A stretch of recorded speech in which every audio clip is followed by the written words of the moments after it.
that's it. We just want to win for our team. My goodness!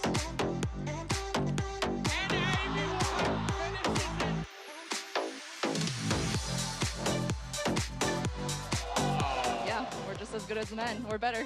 It's a huge point for the Bay Area. Good chance that's the #1 highlight of the week.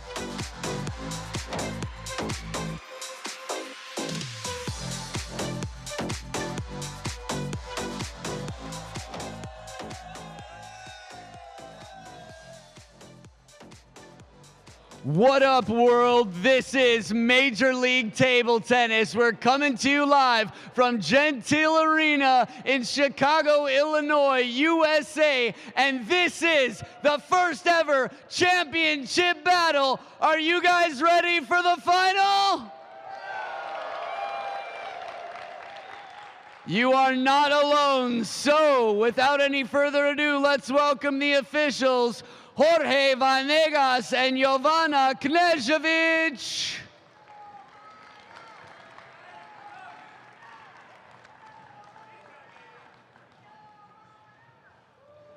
Man, the officials have their fan clubs. It is a good time to be an official for table tennis.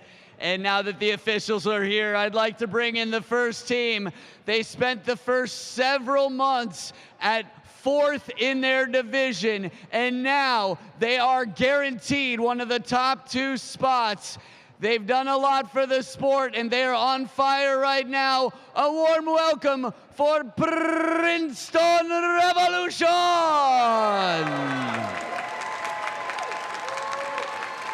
Led by Coach Matthias Habasson, Jishan Liang, the Professor Jinshin Wang, Koyo Kanamitsu, Matthew Desantelon, Angela Guan, and Yevgen Prishepa.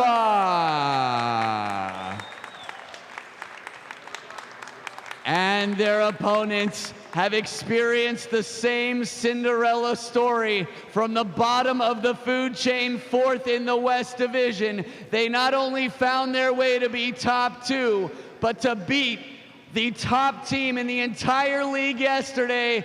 They are here to cause a scene. Get ready for the Texas Smash!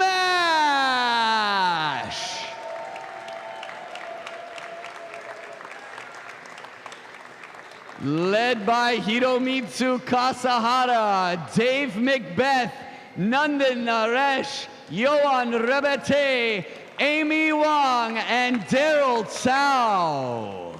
With digital coach Jorg Bitsigaya watching on and coaching. This will be the final match this season, but we have a special presentation right now, a presentation you all know well. I ask you to rise for the national anthem sung by Sarah Falardin. The flag is right here, by the way. We can all face the flag. I give you Sarah. Oh, say, can you see by the dawn's early light what so proudly we hailed at the twilight's last gleaming, whose broad stripes and bright stars through the perilous fight o'er the ramparts we watched were so gallantly streaming, and the rockets' red glare, the bombs bursting in air, gave proof through the night that our flag was still there.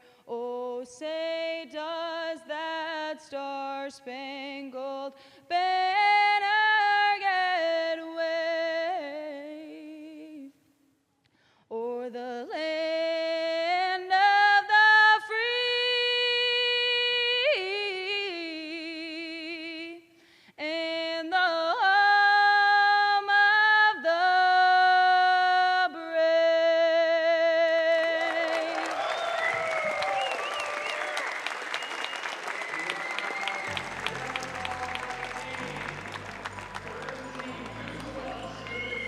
The stage is set, and we welcome you to Chicago. The Windy City has been a phenomenal sight for the first ever Major League Table Tennis Championship weekend, and we have arrived to Championship Sunday, the Princeton Revolution taking on the Texas Smash in the first MLTT title showcase.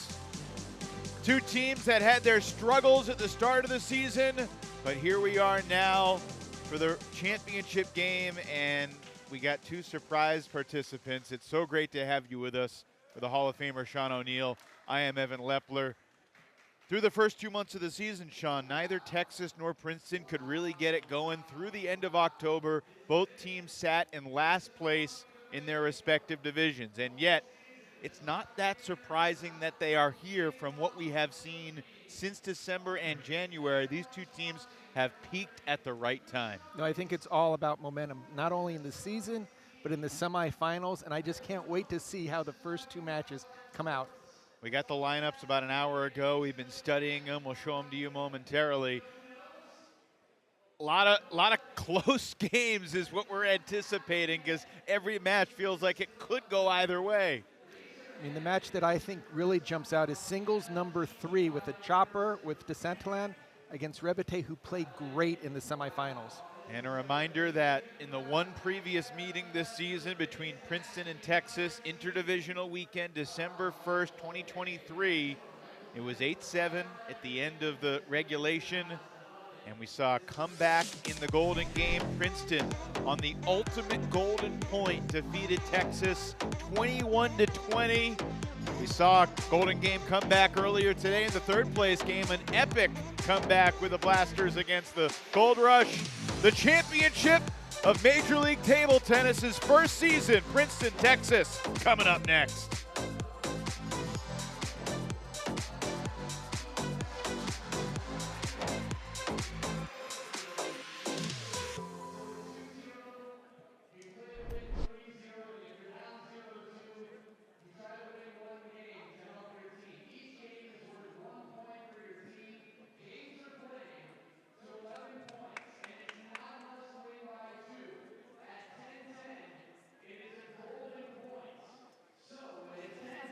Two minutes.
Welcome back, everybody. Coming into this championship weekend, few, if any, prognosticated that it would be Princeton and Texas in the final, yet here we are. And we begin with Jishan Liang, number 22 in the MLTT Power Rankings during the season, against Hiromitsu Kasahara, who's in the top 15. Both these guys have played their best table tennis down the stretch, reminiscent of what we've seen from their teams overall. Jishan was unavailable for the interdivisional weekend, so this is his first time ever playing against Texas. And we begin with a forehand error. Jishan sails it long, and Hiromitsu takes the 1-0 lead. What are the stylistic things that folks should be paying attention to here with these two players, Sean? Well, other than missing his own serve, Jishan 2-0. is the bigger hitter on the forehand side, likes to power loop through the ball. Kazuhara, very quick, likes to stay up to the table, both forehand and backhand. Quick top spins, very much like the top Japanese players in the world. I don't expect a ton of 3-0. long rallies, Stop. a lot more power, and finishing the 3-0. point as quickly as possible. Stop. Let. 3-0.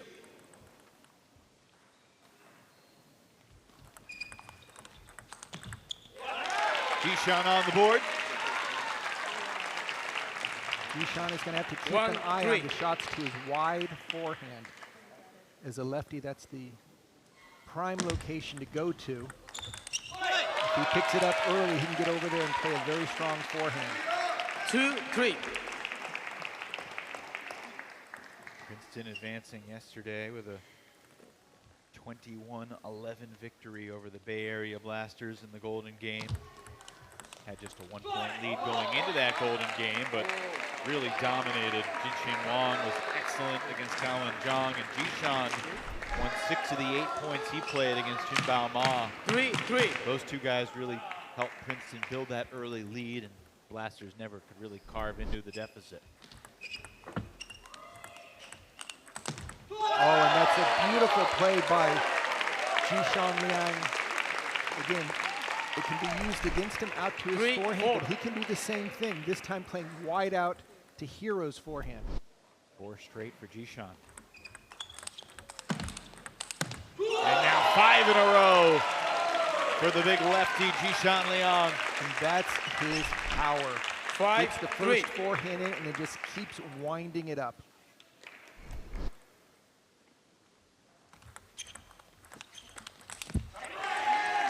Now, Evan, in those exchanges, the backhand to backhand, Kazuhara has a 5-4. slight advantage just because he's more up-tempo. Jishan wants to change that, get his forehand into play, and maybe occasionally go for a scary backhand where he just tries to finish it with all of his might.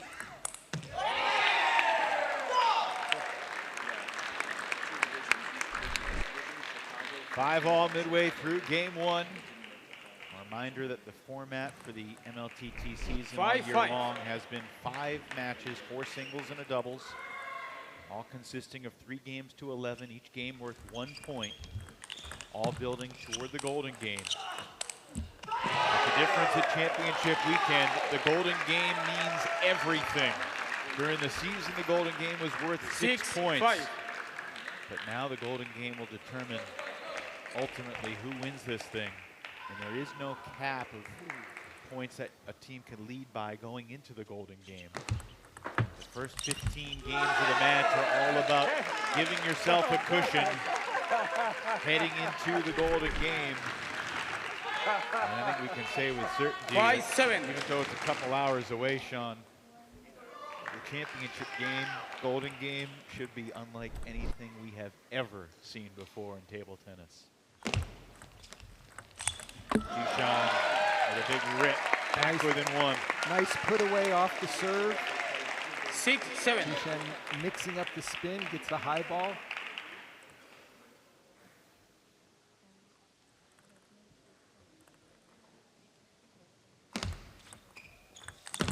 Wow.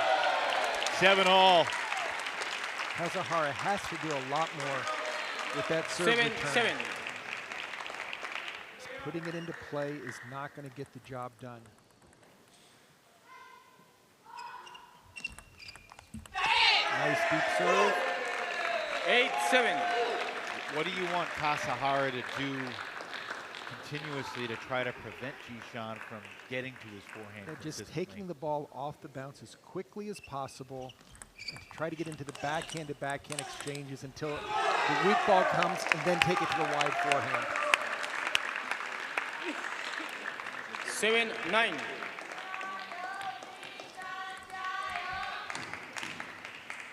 Jishan has to slow down the tempo, make that first spin, and then follow up with a finishing blow. Kazuhara sets up game point. 7-10.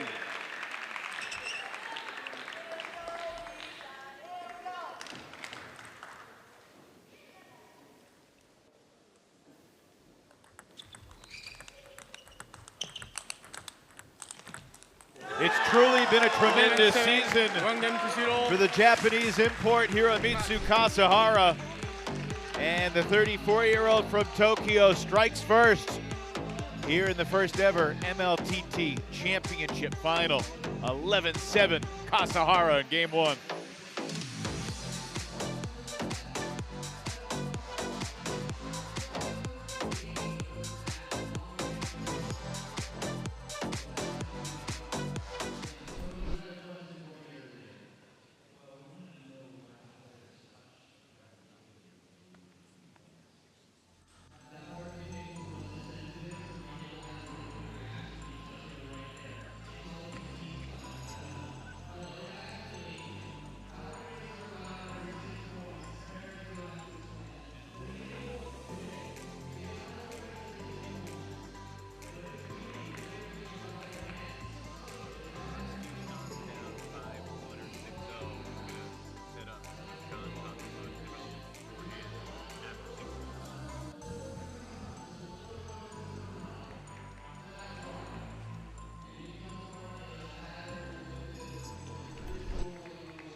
We are off here in this championship match. The Texas Smash won fewer than 50% of the points available to them during the regular season. 1-0. Texas Smash to serve. Second in the West. 0-0. Knocked off the Carolina Gold Rush yesterday and have the early lead on the back of Hiromitsu Kasahara here in the opening singles spot in the final.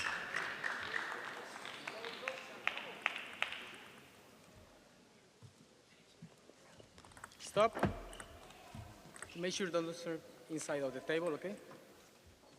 So the toss, when it went up, it flowed a little forward, giving a warning. Could have called the point.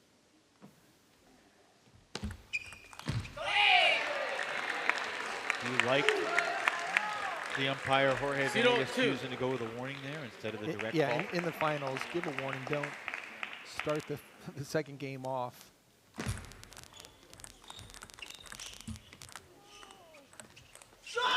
Nice hit by Leon. 3-0 Kasahara for the second straight game. And I would just, Evan, say that if Jishan has a serve that's questionable, 0-3. give a warning also. Just keep it consistent. That's all the players expect. Oh, 4-0. net ball winner, and it's 4-0 here in game two. Hiro really showing a lot of positive energy. Net 4-0. Most focused I've seen him on the offensive side.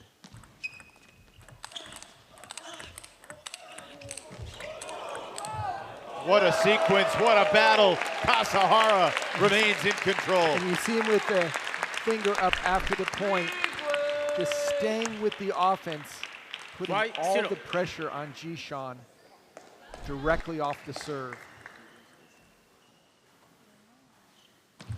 Net 5-0. Sean, we talked last night about how we thought Kasahara played great, even though he suffered a 3-0 sweep against Enzo. And those three games were 11-7, 11-10, 11-8, but both guys were playing at an insanely high level. 0-6. And yet, Kasahara did not let that deter him. He played well in the Golden game against Enzo. He won 5 of the 8 points that And they in the played. doubles, played well as well. Yeah, So took 2 out of 3 in the doubles, you're right.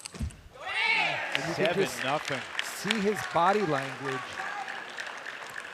0-7.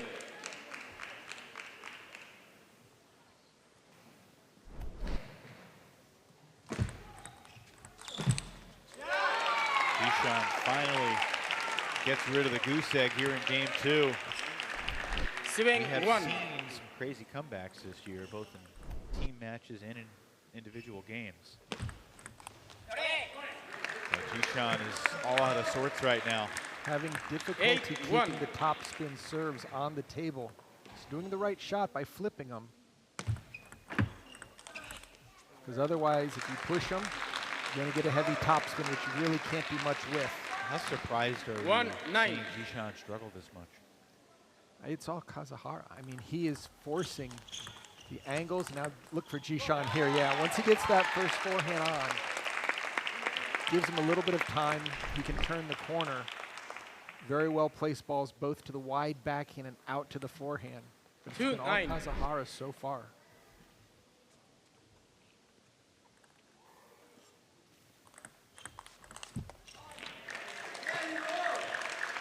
(10-2). 9 game points for Hiromitsu Kasahara to guarantee himself a victory in this first singles match.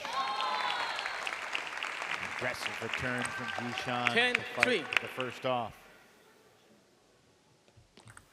Net 10-3. Interestingly, Kasahara's poorest performance of the season in a singles standpoint came earlier this month in Wichita. 10-3. When he went 4-5 in the 3 singles matches he played, 4-5 in games. He had a winning record in every other weekend he participated in. He went 9-3 in the interdivisional weekend in Rock Hill. Net 10-3. 5-1 in Portland, 6-3 in Pleasanton. I mean, he was consistently putting up points. Jishan wins a couple points on Kasahara's serve. 10. Could these be a couple important points when you're thinking about game 3? Yeah, you definitely want to keep the momentum going. You don't want to just give away the game and start it fresh, because then the other player hasn't had to do any type of work. Right now, Kasahara does the work on Jishan's serve, and he still wins that game with plenty of room to spare. He was up 10-2. He'll take it 11-4. Texas off to a smashing start here in the final behind Kasahara's brilliance. 2-0.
So we know that this team battle is going to take a turn here, one way or another, because this third game is always a game changer. 0 games to 2, Revolution And to whether 0. or not 0. Kasahara completes the sweep or Jishan gets Princeton on the board could have massive ramifications 1-0. in terms of the energy that each team has pressing onward.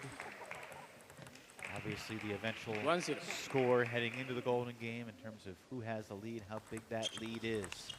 Very different start for Jishan. He's got a 2-0 lead, and he's won 4 of the last 5 points.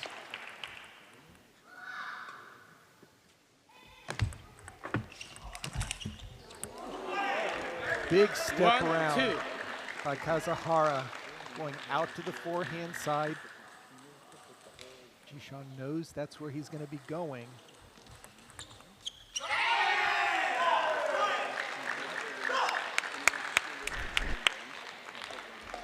Two.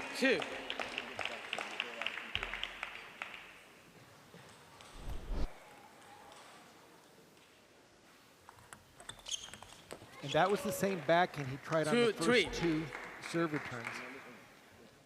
Stepping around the forehand, playing it cross court opposite direction, into the body, into the backhand side. 3 straight points for Kasahara. Princeton takes a timeout. Look, try to serve a little bit deeper, okay? In the forehand. You always step around after backhand. You serve a little bit far out, okay? The maximum play does been cross in your backhand side, and then you can turn around. I never tried forehand too short. Maybe I cannot do backhand now. You don't feel like this? Then you try a little bit angle, okay? Not straight to backhand, just a little bit so he must move first ball. Yeah, you can also do it. Yeah, if you're ready for this. But then you wait, you keep palm up, okay? Yeah, it's okay, and if you make point, really, if you make point, yeah, show in your face. Come on, up. To 21 points. Whoever wins the golden game. What do you think of Matthias's message? Yeah, I mean, he's 2-3. not only saying what to do, but he's asking questions. What do you feel comfortable with? Net. 2-3. The fact that Cabazon used the timeout there speaks to the critical nature of this third game. Wow. Kasahara just letting it rip one after another.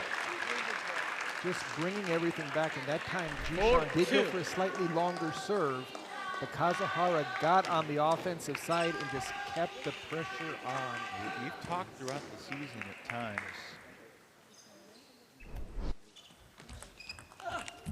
about the difficulty for certain players taking a 2-0 lead and maintaining the same mindset for game 3, because you've got the win, but every game is its new entity. And that goes both ways, obviously. East Division players were far more successful in winning game 3s after falling behind 0-2 than West Division players were. And you don't want to forget about the tactics. Usually you will not employ the second game tactics in game 3 if they're not working. So table tennis is a game of adjustments, and both players are constantly moving the ball around, changing the spin, and trying to get their strengths into play into their opponent's weak areas. 3-6.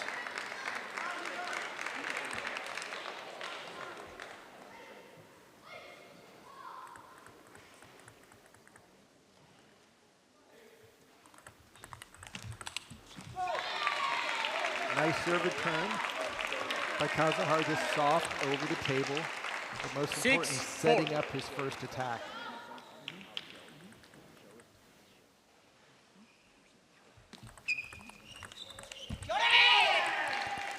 Backhand to backhand exchange 7-4. really favors Texas.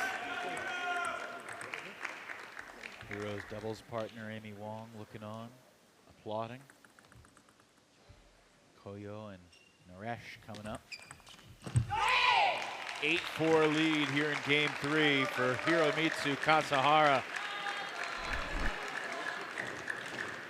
And we've only seen maybe 3, potentially 4 big forehands 4-8. out of Jishan.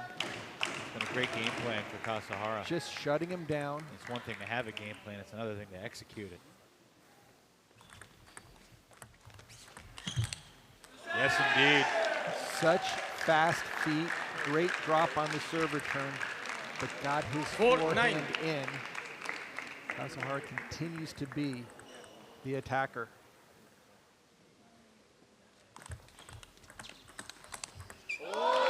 Jishan.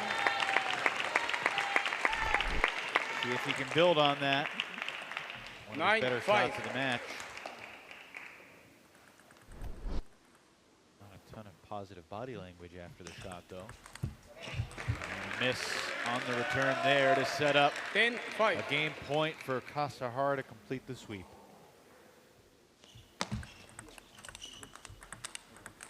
That'll do it. Hiromitsu Kasahara starts off Texas strong.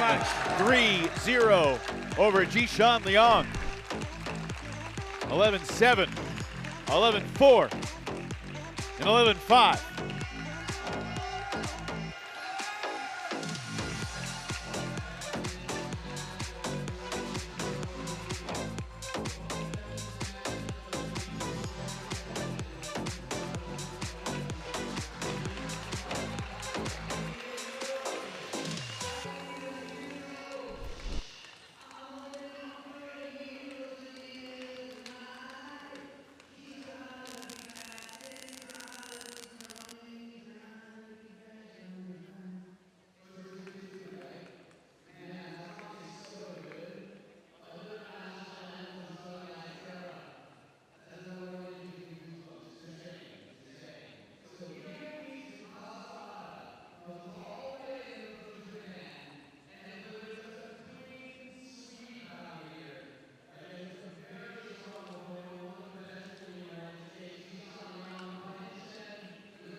Well, coming into this championship match, most, if not all, thought that Jishan Liang versus Hiromitsu Kasahara would be a close competitive match.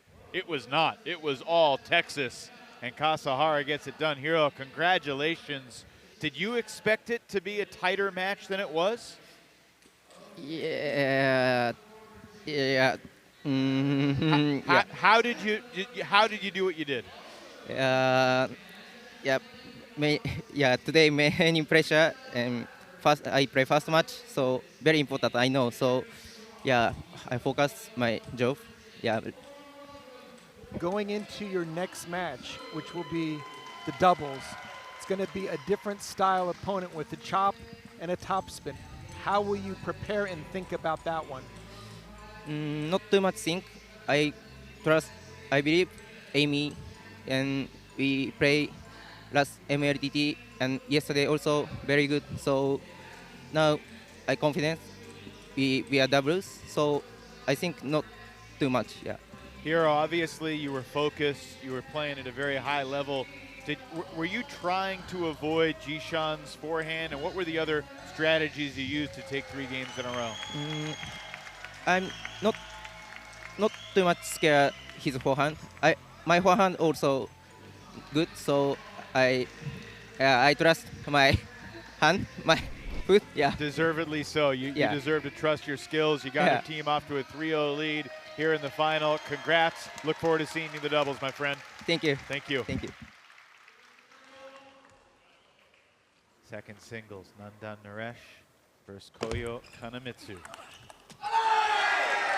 1-0. Koyo, a countryman of Kasahara, Japanese origin. Nandan Naresh, the young American, just turned 17 in December.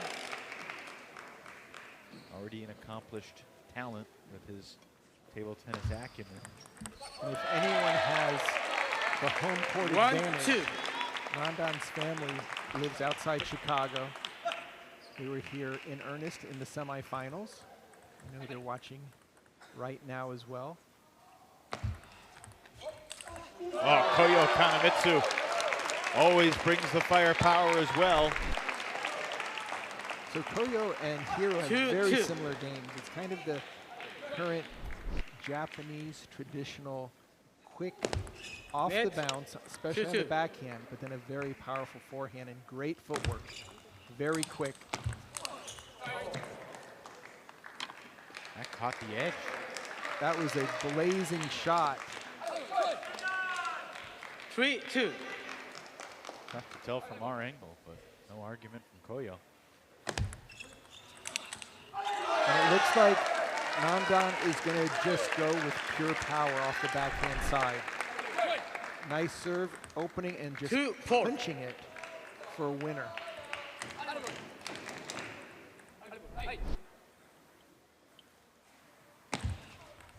A service error from Koyo. Trying to be a little too fine. And mixing it up, going for the deep serve.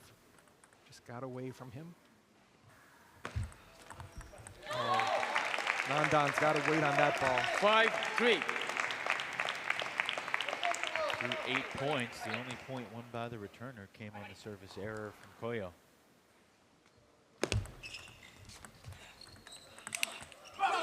Great power from Nandan. Just throwing all caution to the wind on the backhand side. Just watch his punch. There's just a elasticity about his whole body. He could block it, he could reloop it. Instead, he's trying to score the point directly. And this is what we mentioned early. Nandan, if he can get out and win a first game, that'll free him up to play even more aggressive. Whereas if he loses it, his aggressiveness tends to ramp down. 8-3 lead for Naresh. 3-8. Koyo played excellent yesterday in 2 out of 3 games in the singles against Sonora Silva. Won 3 out of 4 points against Lachine in the Golden Game. Stop. Got off to a slow start. 3-8. Just like his team. Oh, look at the power of Koyo. That's more like it. 8-4. How do you stop somebody punching the ball in their backhand? You hit a zinger by him just as fast. But now Koyo pressing the backhand. Koyo's got the much better singles record this year compared to Naresh. But Nanda did spend a part of the season playing up in the AB slot. Net. Top two players determined by their rankings play in the AB, whereas the next two play in the CD. Koyo has been part of this CD trio for Princeton that has really catapulted the Revolution into the championship game, quite frankly. But the great work done by Yevgen Kushepa, Matthew DeSantalon, and Koyo. They've been rock solid on the lower tier. Something's different this weekend with a Texas smash. Dave Macbeth got the smash off to a fantastic start yesterday against Roman Lorenz. Kasahara follows that up today. And Anandan Naresh 1 point away from making it a 4-0 lead for the smash. Second game point for Nandan. Koyo fights off another. 10-7.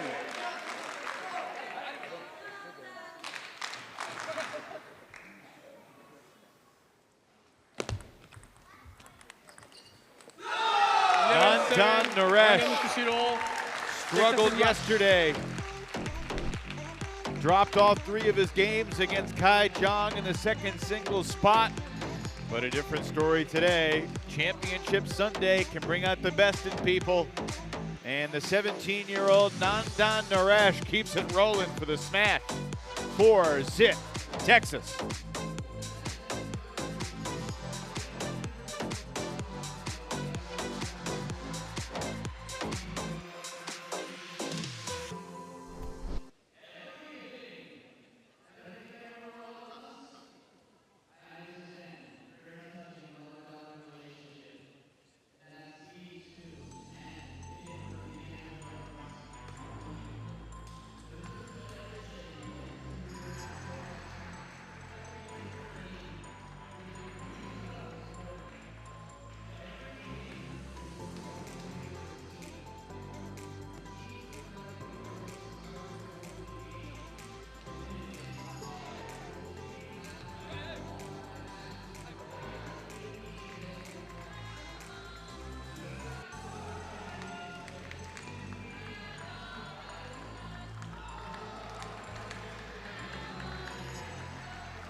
Revolution to serve. Well, since the Naresh brothers were very young, table tennis has been a big part of their lives.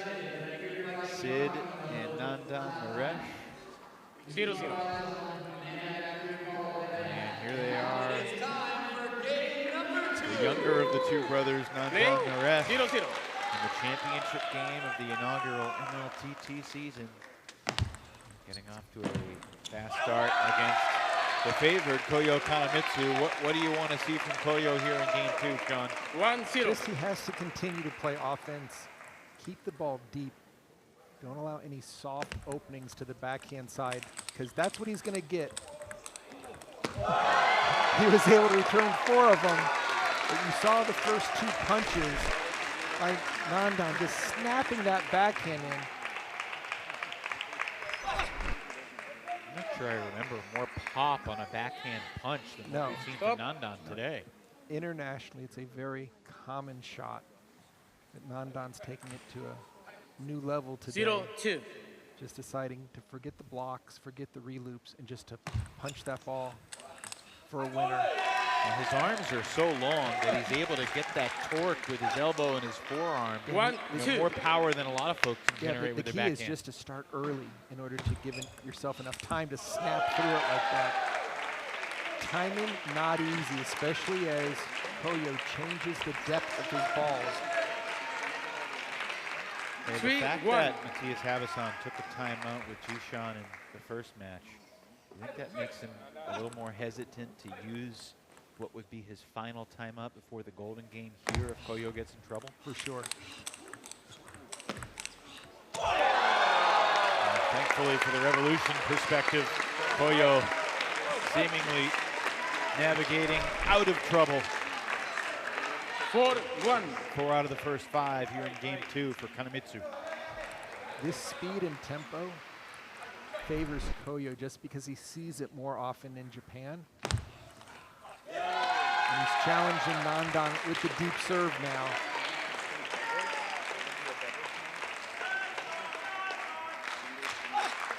One, 5.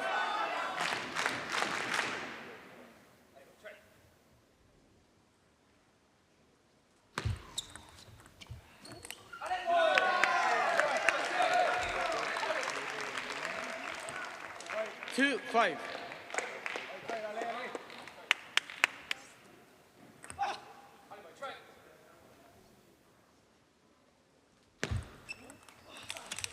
Another wicked backhand from Nandan Naresh. And he doesn't know where that backhand loop 5-3. Koyo is going. He just knows if it comes to the backhand side, he's going for it.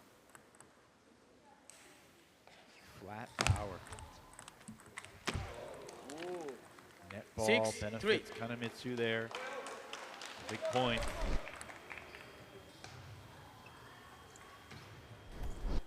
Tough break for Naresh.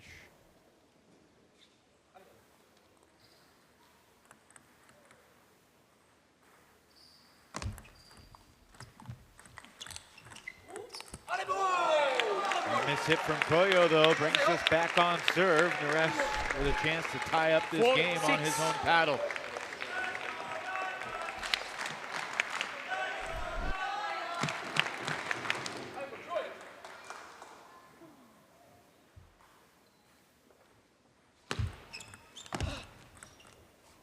What a great side spin chop block. 5-6. And here comes the timeout for the Revolution. Yeah, how about this? Matthias Havison does not want to let this game slip away. He wants to kill the momentum. This is the final timeout for Princeton before the Golden Game. See if they can make it count. So have fucking pleasure. No problem. Look. Now you try one time to step around first ball, okay? So you lose the timing for this backhand ball, yeah? Okay? Or you can manage to play the ball down the line. Parallel. So just change something, you know, not directly in backhand side. Okay? And keep in mind, this is a practice, okay? No match, this is a practice. And I like, you make the points this game, that's good now, yeah? Okay? Just like that. Keep going, come on, bam. Let's go, come on. Did Matthias say this is a practice? Yes. He just wanted to change his frame of mind. You think it's going to work?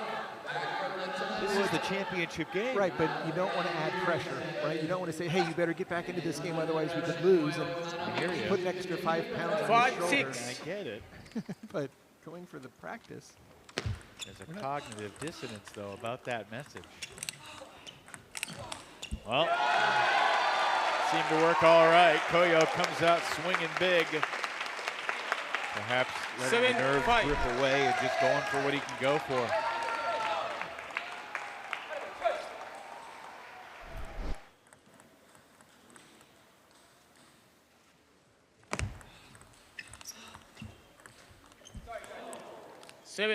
That ball was not so difficult to return, even though it hit the net. Koyo just has to keep moving his feet. Looked like he froze after the ball hit the net. Stop. Needed an extra step or two. Wait. 7-6.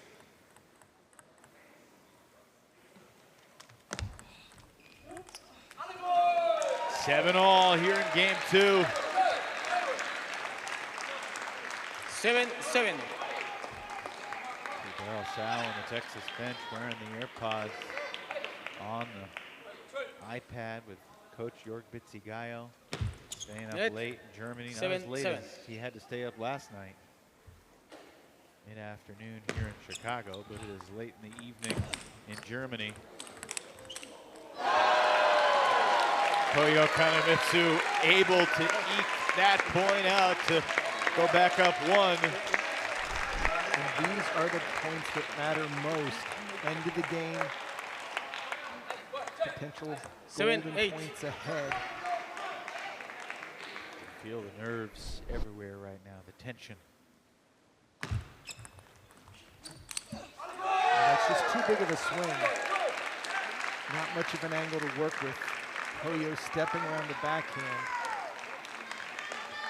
Rondon loves to win 3 points like that. Rondon has not held a lead at any point so far in game 2. It could change right here. Koyo able to catch the corner. Living dangerously, but it hit the white line.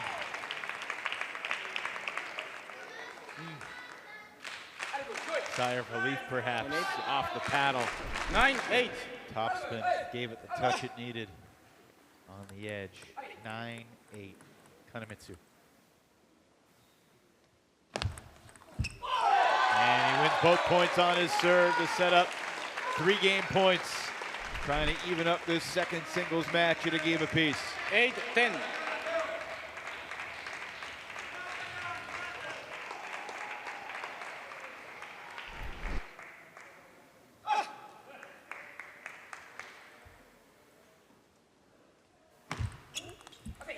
Nice deep serve there. 9-10. I want to say that Koyo probably remembered what happens with the safe backhand. Rondon's just been on top of those balls.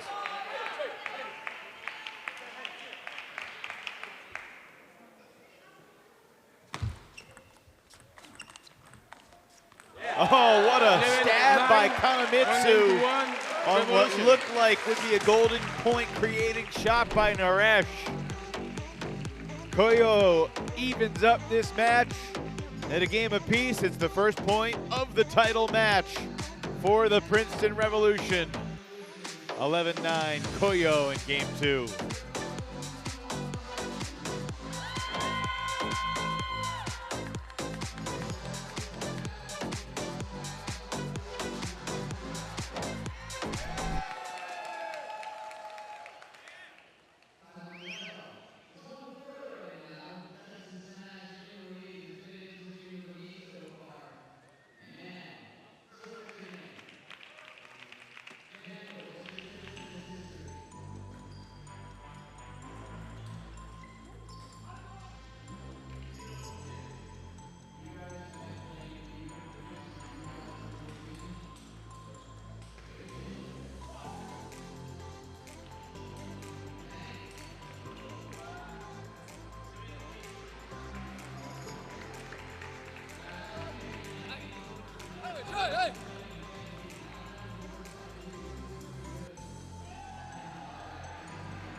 Well, this is a huge match. 1-1. Huge stakes, Smash to obviously, serve. and a huge 0, game right 0. here, particularly for the Princeton Revolution. Naresh serves to start game 3 and takes a quick 1-0. first point. Sean, it's certainly possible that Yushan Liang and Angela Guan could win the doubles match, but I think we look at Hiromitsu Kasahara and Amy Wong for Texas as the favorites. Absolutely. So if Texas could go up 5-1 here and then widen their lead with the doubles, 0-2. this could get out of hand quick. Absolutely, and you have on the tail end after the doubles, Rebete, who's playing super. Both Rebete and 0-2. McBeth swept in the semis. That's 6 potential games that are still available. But we did speak a little early in the 3rd, 4th match with the team up 7-0, thinking it was a done deal. Excellent point. 1-2. Carolina led Bay Area 7-0. And the next 7 games were won by the Blasters. Carolina won the final game. Roman Lorenz avoided being swept. Gave the Gold Rush an 8-7 lead. 3-1. The comeback in the Golden Game for the first time here at Championship Weekend, with the Blasters winning 21-18. Oh, look at that backhand return by Koyo. Nandan had a chance to put it away. Somehow Koyo got his paddle on the ball. 3-2.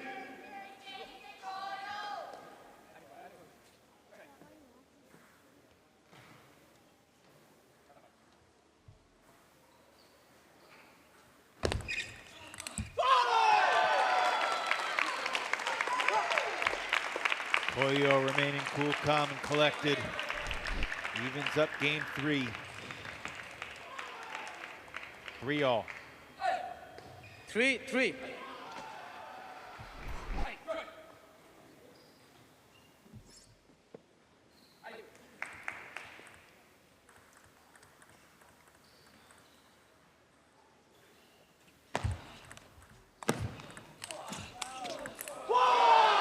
Kanamitsu surges into the lead on a big battle of forehands.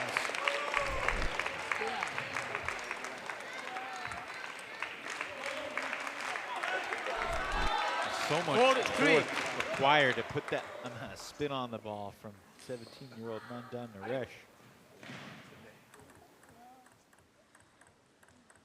Going for his big shots.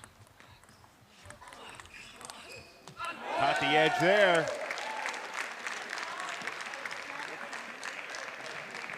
I feel like Nandan's been at his best with his backhand in this match. He really has, and it's something that he doesn't have to worry about giving up too much table because he keeps it in front of him, really punches through the ball. 5-4. Good deep serve there, and just like that, Naresh back in the lead. They switch sides with Nandan in front 5-4. Dushan and Angela for Princeton. Hero and Amy for Texas. 5-4. The final doubles match of the first Major League Table Tennis journey. Coming up next. Nandan catches an edge. Again. 4-6.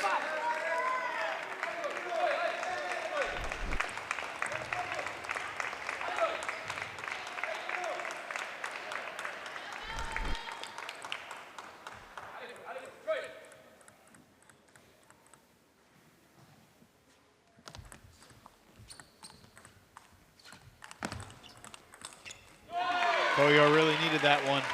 And Nandan did a nice job of getting back up to the table. Soft hands. Once again, going for a quick 5-6. counterattack off the bounce. Not easy to execute.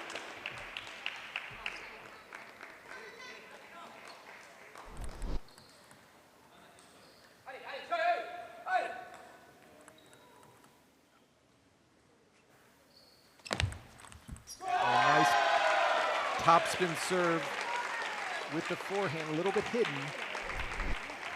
6-6.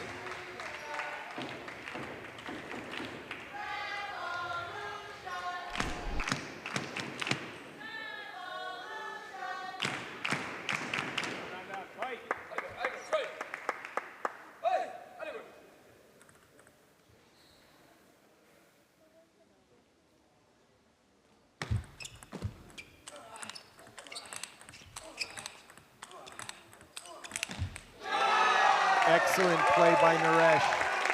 Just really stayed patient, took his time, didn't overhit. Just made quality shots.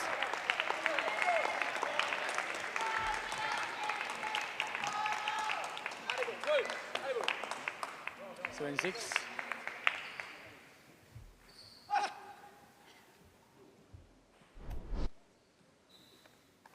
Nandan steps back before this critical serve at 7-6.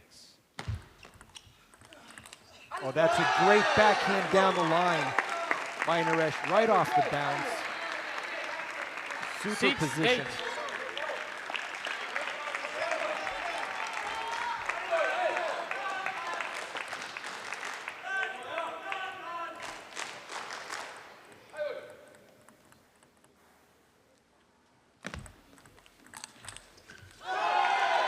time Koyo is ready for the ball out to the forehand side.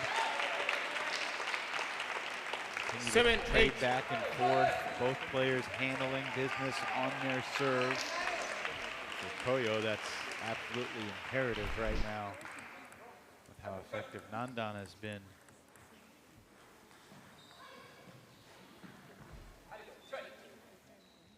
Princeton is out of timeouts. You wonder if we get a Texas timeout if Koyo were to take a lead here. Oh! But I'm not sure that's going to happen because Nandan Naresh continues to just pummel away with that backhand. 9-7. Kept 2 on the table just for an opportunity to go for a winner.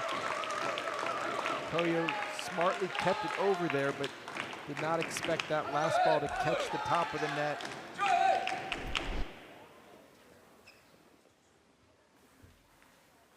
Nandan's got the match on his paddle. But he sends that one long. And how, I'm not going to say it's risky for Koyo, but Nandan 9-8. Naresh has been landing that backhand, and he goes right into the fire. Worked out there. We'll see if he gets away with it again. What a tight, intense game this has been from the very start.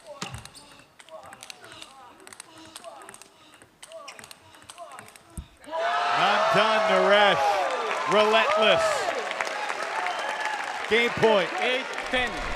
I mean, both these players adding spin, adding speed, doing everything they can to keep the offense on their side of the net.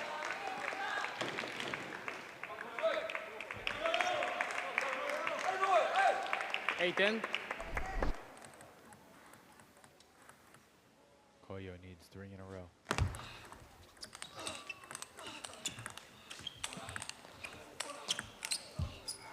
What a performance by the 17-year-old kid who grew up not far from where we are at Loyola University of Chicago. Nandan Naresh outduels Koyo Kanamitsu 2-1. And the Texas Smash have a 5-1 lead as we head to the doubles here in the MLTT final.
We are back at Gentile Arena in Chicago, and Nandan Naresh is the man of the moment. Nandan joins us. Congratulations. 2 out of 3 over a guy that hadn't been beaten very often this year in Koyo Kanamitsu. How'd you do it? I don't know, just a lot of support here. I mean, I was born in Naperville, and that's like 40 minutes from here. Had a lot of people come out to support me. So, yeah, just fought through it. Felt like your backhand was really working for you today. What was that the story of the match in your mind? Yeah, I think so. The punch really threw him off the first set, and then I started mixing in some spins and some other variations, and it caught him off guard. You know, you played great in this last match, but thinking about MLTT as a whole, what has this meant to you to be part of the Texas Smash and to be able to play in front of a home court field at your highest level? I mean, I've just enjoyed every second of it. The Texas Smash team is really supportive. The owner, Mahesh, and the whole team, including Georg, even though he's far away, he's been very supportive of us. And, yeah, we've managed to bounce back from some rough matches, and, yeah.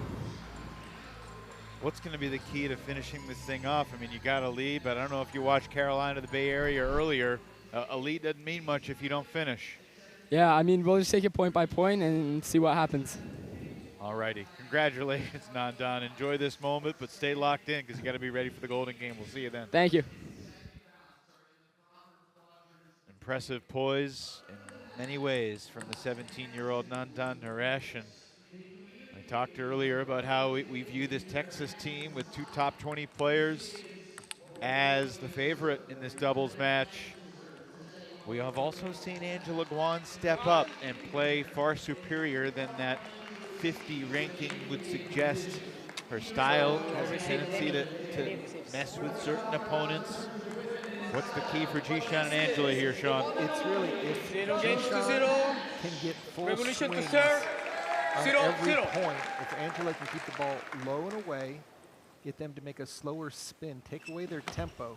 Both Amy and Kazuhara are so quick off the bounce that Jishan needs some time to wind up.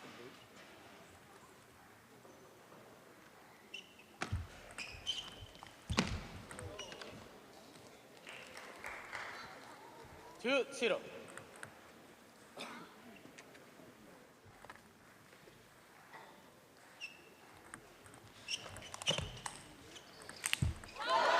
Into the net, and Jishan and Angela are on the board.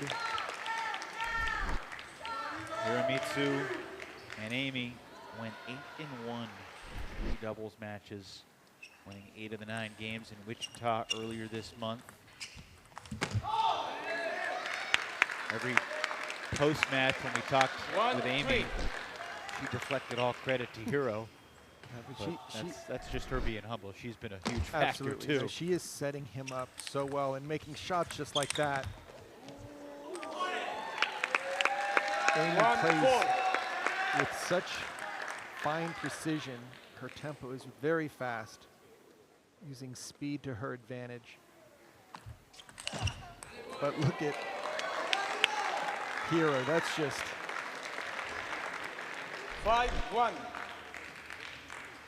a super rip off the serve.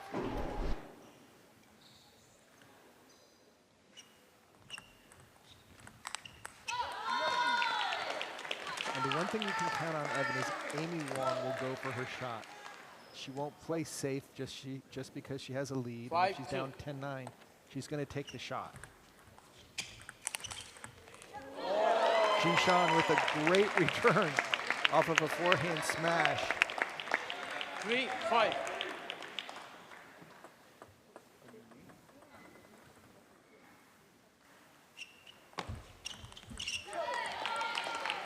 Four, 5.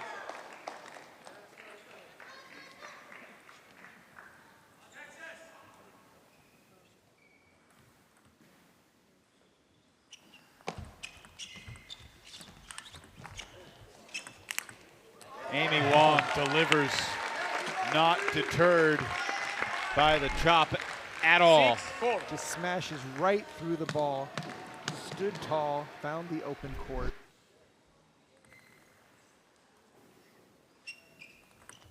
Right? 6-4.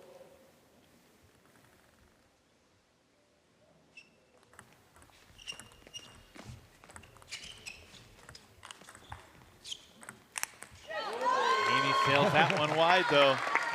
It's the right shot. She has to take that. She's smiling. There's not much 6-5. she can do other than to step up and smash through the spin.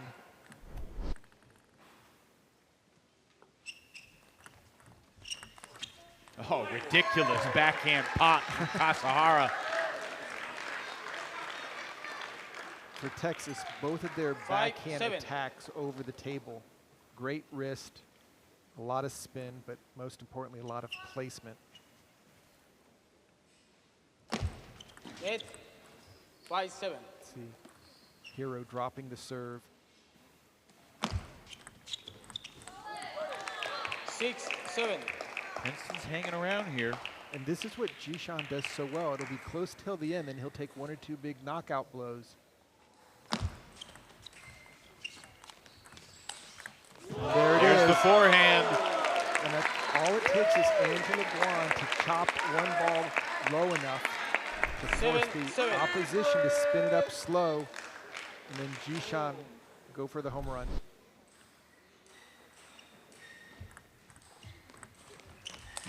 There it is again. Just a complete knockout blow. Jishan knows he doesn't have to play 2 shots in a row because it's double, so he can go full force.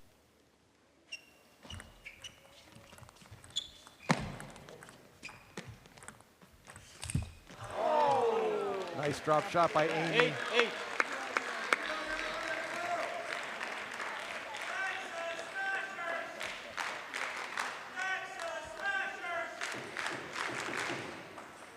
These next 4 or 5 points just feel so massive for both teams in terms of determining the end result of this championship match.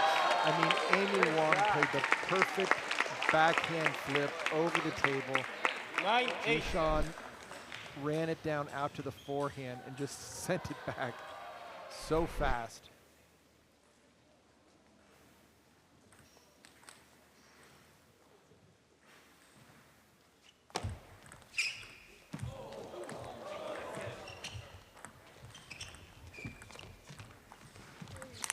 What a wacky point. Missed opportunity perhaps for Angela Guan to really attack.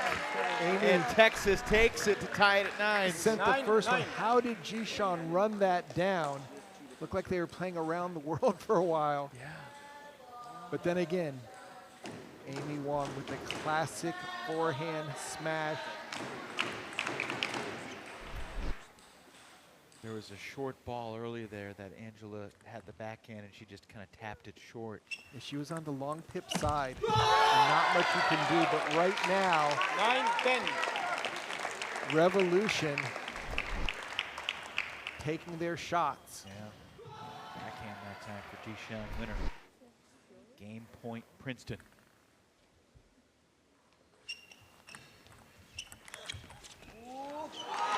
And we've got 10-all, golden point for the first time here in the finals.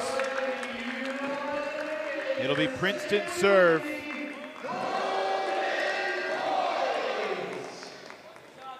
Jishan has the serve. 10-10. Strategizing with Angela. Serving to Kasahara. Texas wins the golden point, and the Smash continue to build their lead. Disappointing for Angela and Jishan. They played well. They were close, but they were not good enough. What a forehand there from Amy Wong to help put it away for the Smash.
All season long, fans of all ages have enjoyed Major League table tennis.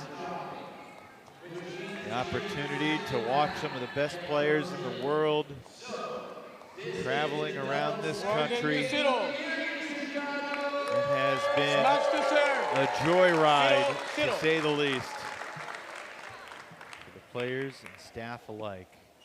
Game 2 of this doubles match begins with an errant return from Angela Guan, and Texas 1-0. did not play their best in that first game, but still found a way, Sean O'Neill. Amy Wong continues. Those are some deep serves, which are going to give Hiro Kazuhara a chance for some big swings. 0-2.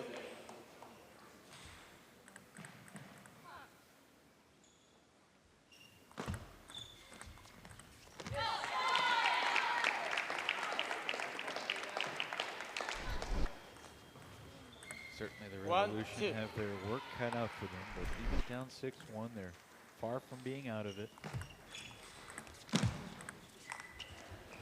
If the momentum's going to change, though, it has to change soon. This is the midway point of the match here, game 2 of the doubles. And Texas has just been so strong lately in the doubles. Amy Wong really picking and choosing her locations for her attacks so well. It's going to be much easier to do it against Angela than it was Jishan.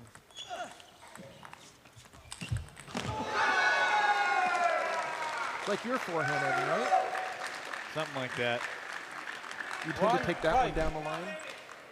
Usually, yeah. Or shank it into the stands. Kasahara absolutely unloading.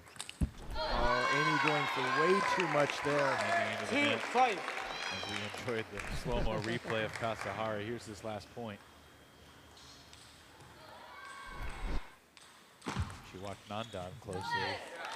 Yeah, punch that ball back. Yeah, you got to let it come back a little bit more to punch it effectively. But these are big points here right now in game 2. Can Texas keep the momentum?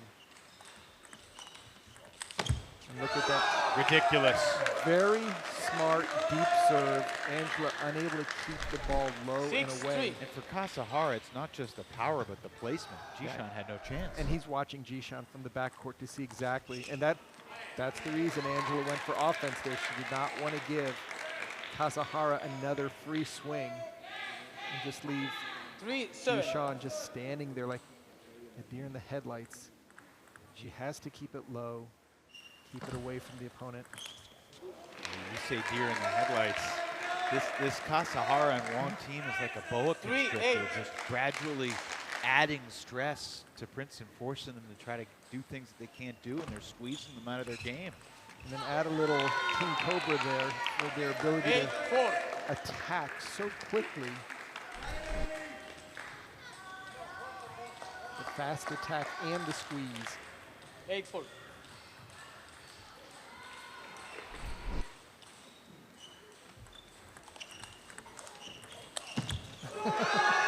Hiromitsu Kasahara is just in the zone right now. 9-4.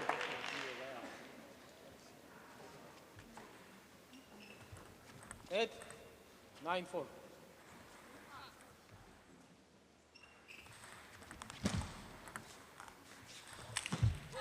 Finally shows himself to be human. And that's what Angela, you might not think that she keeps changing the spin. 5-9. Even if her ball is a little high, it can cause errors. She doesn't want to create the same amount of spin. That time she went for the block just to give a change of pace. 5-10. First game went to Golden Point. This game, unlikely to get that deep. Although Wong laughing her own response there. Ready to move on and serve. Still 5 more game points for the smash to work with. 10-6.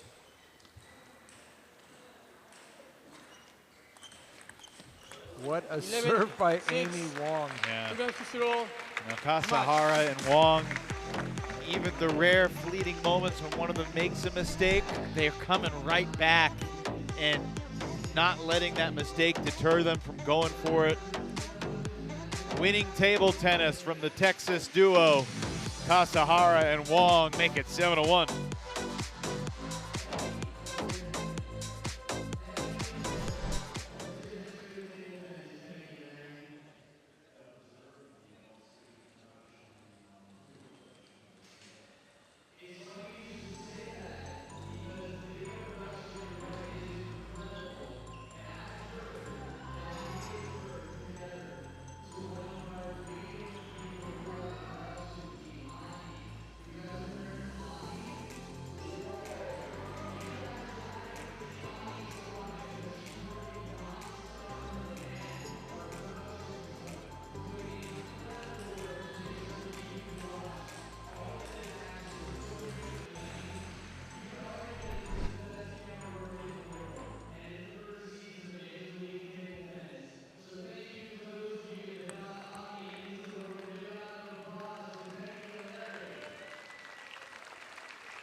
Texas Smash leading 7-1 Revolution here in the two. championship Revolution match third. to cap Zero, the zero. first Major League Table Tennis season. Jishan Liang and Angela Guan trying to mount a comeback, but that's just ridiculous from Amy Wong. I mean, are you kidding? Smashing the cover off the ball. Look at the white line and the ease and poise that she's doing it. And quickly going for the backhand attack off the serve directly. Amy Wong does hold the distinction of being the only female player drafted in the first round of the first MLTT draft. And here on this stage, she's making it look like pretty good value. Asahara was the third round pick of the Smash, with David Macbeth going in round 2. Nandan Naresh in round 4. It's a pretty good top 4 from what we've seen so far today, this weekend, and throughout the season. I think it's going to bode well for Texas next season, where the women are playing singles as well. Amy has just been, look at that backhand. She's just unconscious right now. Even Hiramitsu looked at her as if to say, are you serious?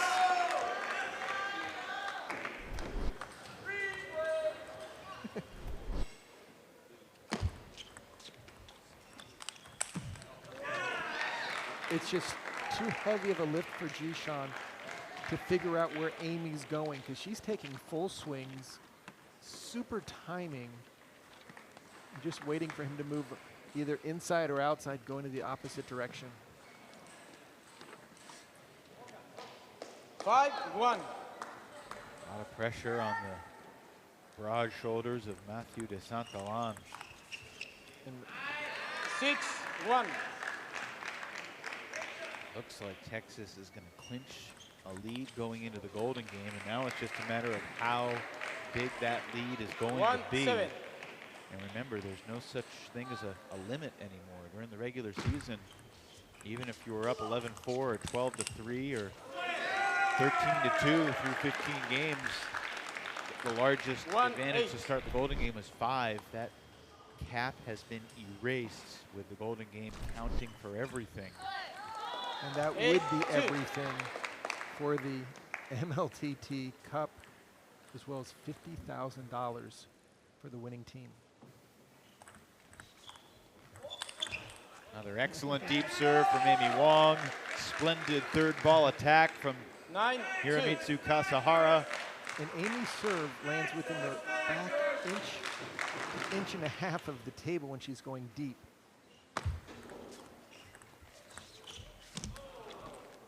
This has been just a clinic, a demolition. Game 1 was super tight. Princeton had a couple of chances to win that game. Couldn't do it.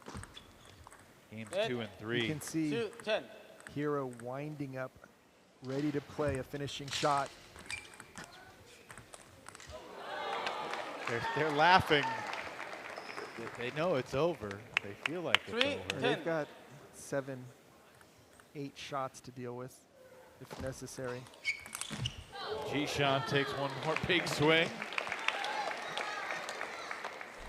10-4. If Texas doesn't win it on one of these next 2 points on the serve, then it goes back to Princeton and maybe starts getting a little interesting. But Jishan backhands it long, and it's another sweep for Kasahara and Wong. What a performance. Hiro sweeps in the singles and in the doubles. And Amy Wong playing some of the best table tennis of her life here in the finals.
2 minutes. 8 of the first 9 points in this championship match have gone to the Texas Smash, including all 3 points in the doubles, courtesy of Amy Wong and her partner Hiromitsu Kasahara. Amy, congratulations. That first game was certainly very, very tense. Games 2 and 3, you and Hiro were dominant. What stood out most to you about the way you two were clicking together throughout that match? Yeah, so today is a bit different than yesterday. Today we played Angela, who is a defender. I think in the beginning we struggled a bit because of me. I think I missed too much, especially on Angela's chops. I think I was being overly aggressive, but again, like I told myself not to be overly aggressive and just get the ball on the table and Hiro can do the rest. How much fun were you having out there? It seemed like as the games 2 and 3 and you got built a lead and you were just smashing balls left and right. It almost looked like a home run derby for you out there. Yeah, I think the second game after we led a bit, I relaxed a little bit and just kind of, you know, played more free. And I think it's because in the beginning we were not missing too much forced errors, and that led to the result. Amy, is it that mindset that enables you to laugh off some of the unforced errors that you have? Because there were a few that you just were laughing at, and then the next point you'd smash the winner. Yeah, I think, I think just try not to think about the last point. I just tell myself, oh, whatever, like it's fine, like next point again. Amy, the Texas Smash had a slow start to the season, and it's not over yet. But you are closing in perhaps on winning this first ever season of MLTT. Can you explain how your team has rallied through the second half of the season to peak at the right time? Yeah, it's been pretty difficult, especially without our coach. But I think we're working well together as a team, and yeah, hope for the best. Although we're leading, we're still gonna try hard. We'll let you go and enjoy this match. Thanks, Amy. Thank you. Well done. Thank you. Santalan gets on the board first against Johan Rebete. This should be a popcorn match, Sean. I mean, these two players can both play a very exciting brand of table tennis. A warning issued to Rebete for the serve. The swing, 2 swings that Rebete did on the first point, he went maximum force. So it looks like 2-0. He doesn't want to work for the point. He just wants to finish it directly, which is going to go to DeSantalan's advantage, because he can give him tougher shots, deeper shots, mix up the spin. 3-0.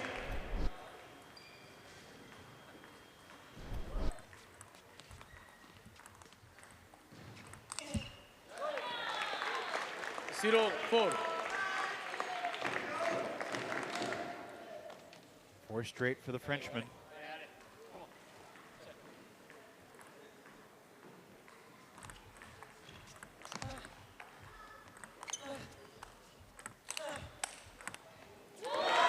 The way that DeSantalan transitions from defense to offense, it's unreal to watch up close. He's just so solid when he has to reloop, even off the back court. Of course, he's able to take spin off the ball. When he's chopping it, he can add spin when he's using the long pips. Is there anyone in this whole league that has better footwork and kind of strength in the lower half than DeSantalan? I mean, it's a little bit similar. You wouldn't think about it as Enzo, which after every single shot, completely getting ready, setting things up. But it's also the front and back movement of the court. Off the table, coming in. He's super solid. 7-0. And challenging the opponent to go through him with a big shot. Look at the score here. Oh, DeSantalan here in game 1. I mean, that's one way to quiet down. Go up 8-0 on a person who just swept the previous day's match.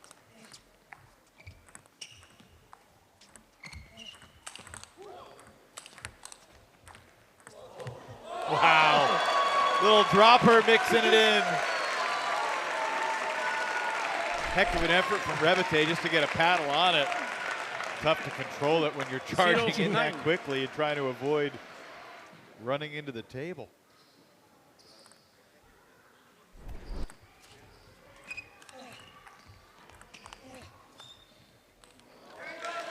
Finally, an error off the Santalan's And battle. how hard did Rebete have to 9-1. work just to get on the board after 10 points? Net 9-1.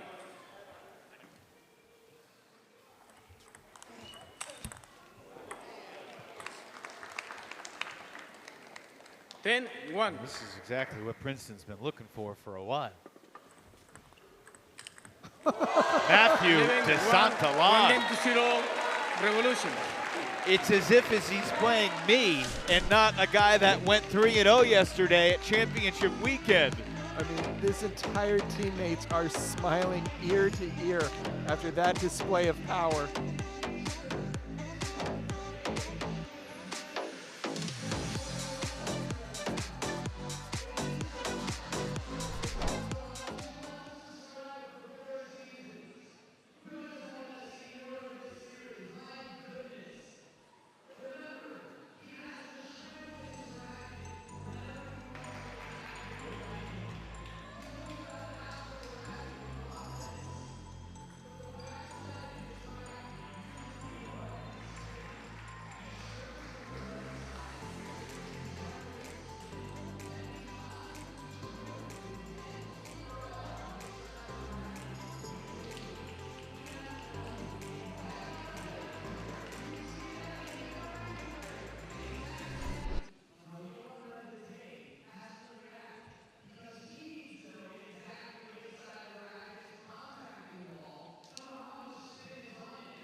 What a start for Matthew to Santalan. 1-0 Revolution to serve. Talk to him 0-0. over there. I'm thinking, what possible notes could you have?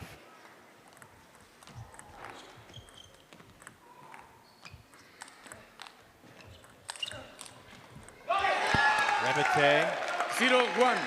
bringing the energy to match his point total from game 2. In 1 point. From game 1, yeah, 1 point.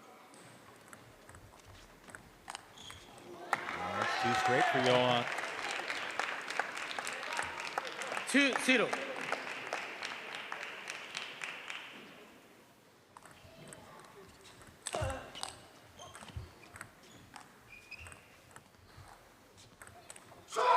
Wow. The way DeSantalan literally picks the ball up off the floor, plays it from underneath the table. 2-1. So much spin to flummox an opponent. Little Adam Bobro snake on that last. And my goodness, a bad service error there. They never hit the paddle. 2-2. 2-all.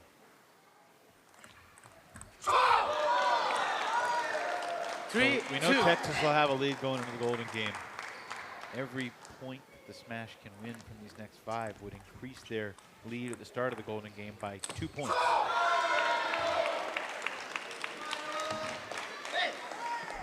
And I think it's worth mentioning that over the course of the season, we've seen 2-4. teams behind 5-0 going into the Golden Game lose about 95% of the time.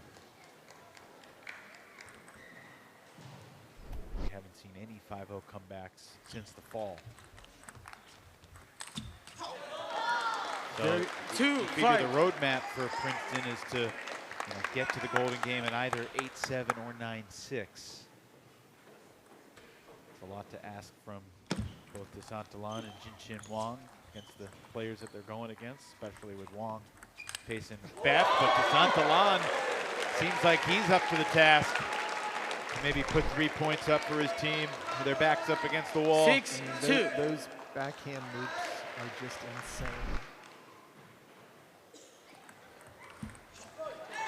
7-2. Continuing where he left off, down 0-2 in this game, and now runs 7 in a row. He's had runs of 10. What great footwork by DeSantalan, keeping the offense going from the back court. I mean, 2-8. I don't want to add the total points up. prematurely, but right now, Rebete has played so well this weekend. Almost done with the second game, he'll only have 3 points.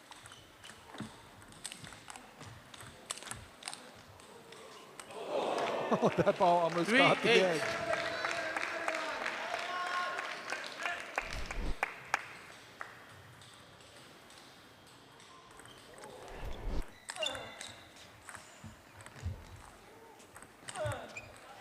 That's more like it from Rebete. He's got the time. Just the problem has been he's been looping to the center of the table. De Saint-Laurent has often turned and stepped around those, turned those shots into offensive opportunities.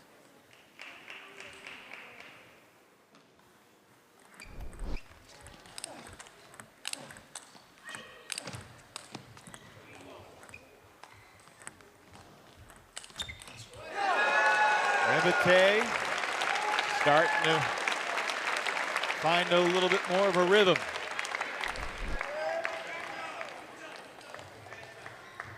Eight, 5.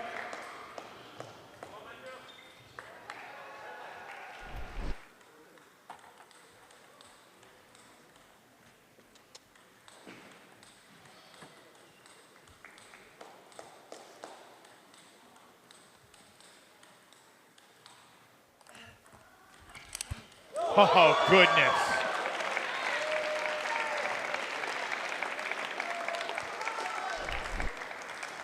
Five, 9. Leaving no doubt.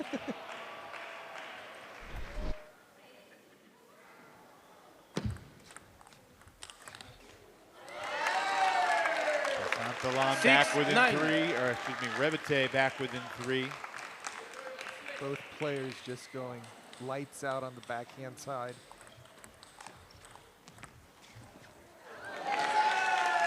A 2-point game. I think Rebete mix and match a little bit. And Rebete showing his drop shot ability. 9, 7. 7-2. Now it's 9-7. And now it's 9-8. 9-8. No timeouts left for Princeton. If he has had one, he might take one here.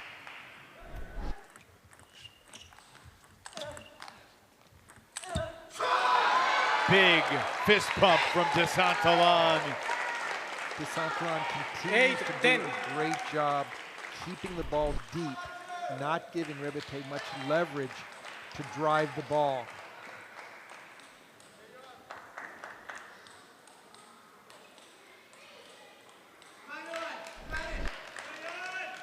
It's fun to watch the ball spinning off his paddle in slow-mo there. 9, 10. Return makes it a 1-point game again. This is table tennis. Sometimes you see 11-1 and then 11-10 right next to each other. Rebete trying to create golden point.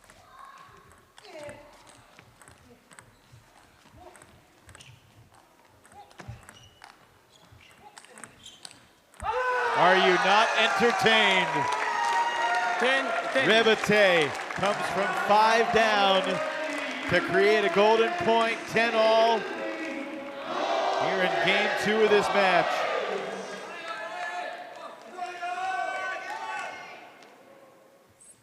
Saint-Laurent wipes a speck of moisture from the table and serves 10-all. 8. Let. 10, 10. Take a deep breath, everybody. Rebete missed it. De Saint-Laurent wins back-to-back games for the Revolution. Certainly 2 very different flavors, but still invigorating for the table tennis soul. 11-1 in game 1, and then a 1-point game in game 2. Same result for the Revolution.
Mathieu de Santalan.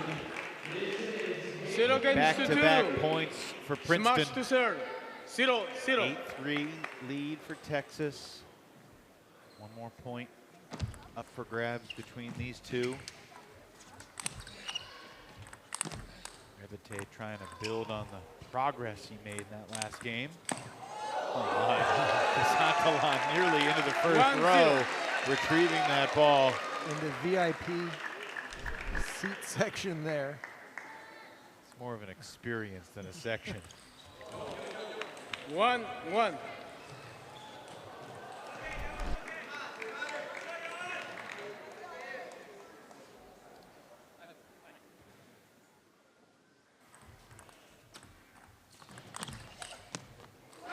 Rebete ripping a forehand down the line. Most other players in the league wouldn't have got a paddle on that ball. The fact that Santalan was able to get a racket on it says a lot about his flexibility and determination.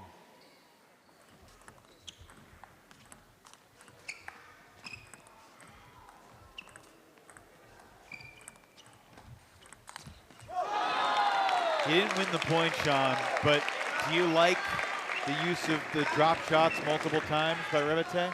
He just has to be careful because de Santalan can change the spin on those returns. It's not a lot of pressure, so when Rebete decides to go offensive off of those short returns, he has to be sure, wow, and it catches the net. What a counterattack by de Santalan. Just out of nowhere, his forehand has been on fire this match.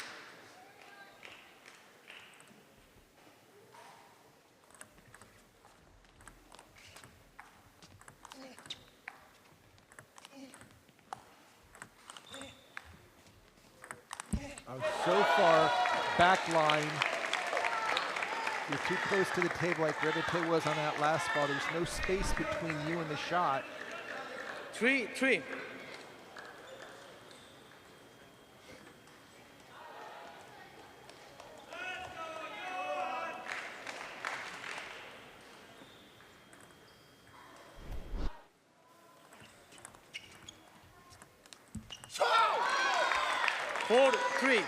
So Evan, we were talking about Kashepa playing. It's looking more and more like that de Santalan matchup with Rebete was something New Jersey or Princeton was looking for. No question.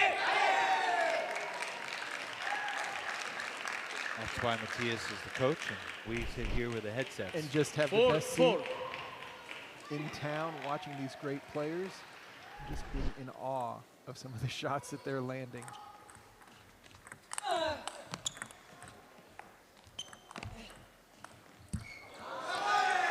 Good patience by Rebete as they change. Ends here at game 3.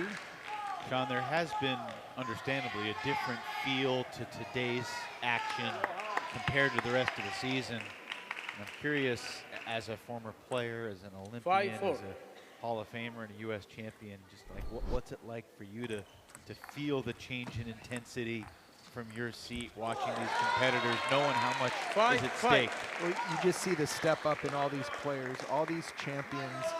They bring their A game, they play their best. You don't see anyone hanging their heads. They're fighting regardless of the score. And this is where you want to be. 4 teams are watching it on YouTube. 5-6. And these guys are out here fighting for the big prize money and ultimately the MLTT Cup.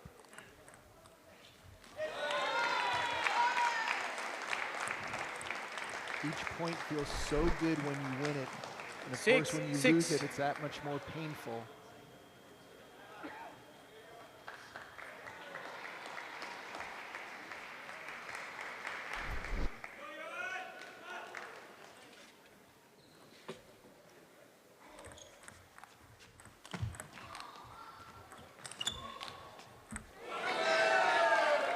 Rebete doing a much better job of staying patient.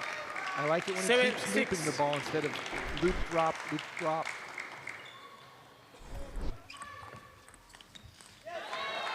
Tough miss. There's really no reason to run around the forehand to play a backhand when you're playing a defender. Got 7-7. all the time in the world to get set up your forehand. 7 apiece, game 3.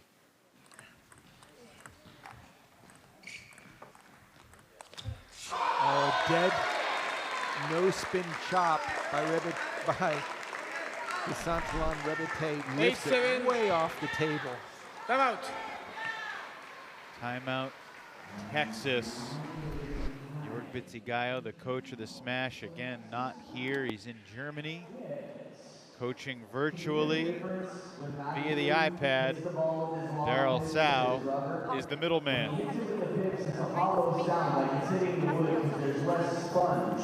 I feel like right now all the points you win, you're using your forehand, right? Especially, for example, that I think it was 7-6 ball when you serve this reverse and use the backhand. So I feel like you should use more forehand right now. And also, when you change like the speed and the rhythm when you play to the forehand, this is good right now. Yeah, that's like the winning combination right now. So I think you can try to stick to this. Yeah.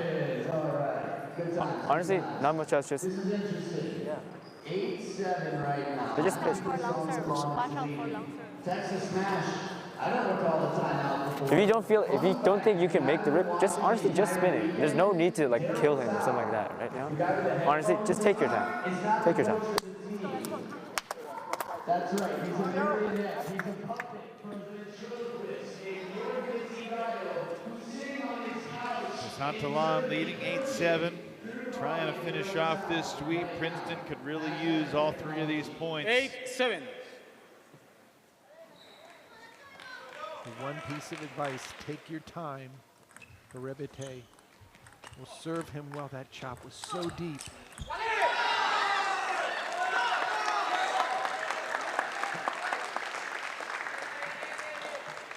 8-8.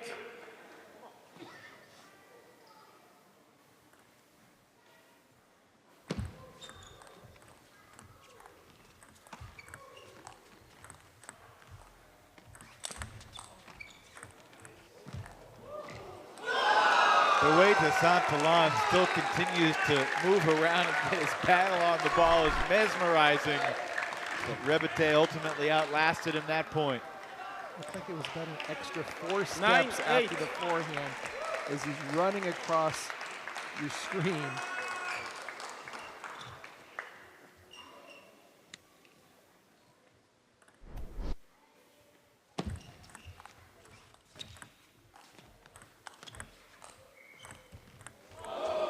Three straight for Rebete out of the timeout.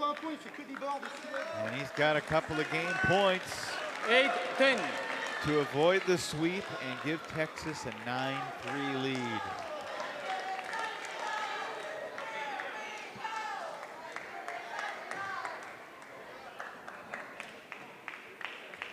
Couple serves for Desantalon.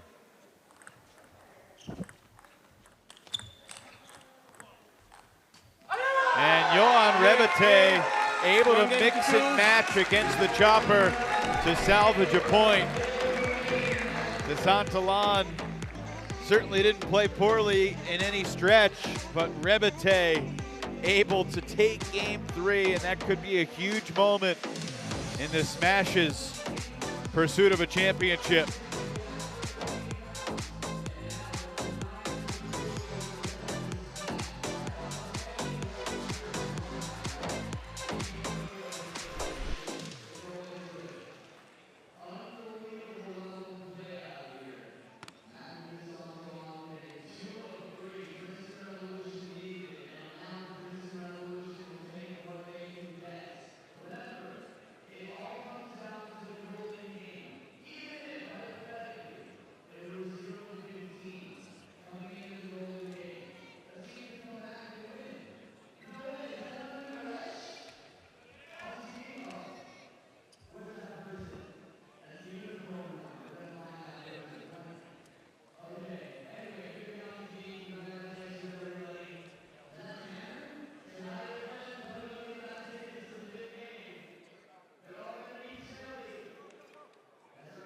Two minutes.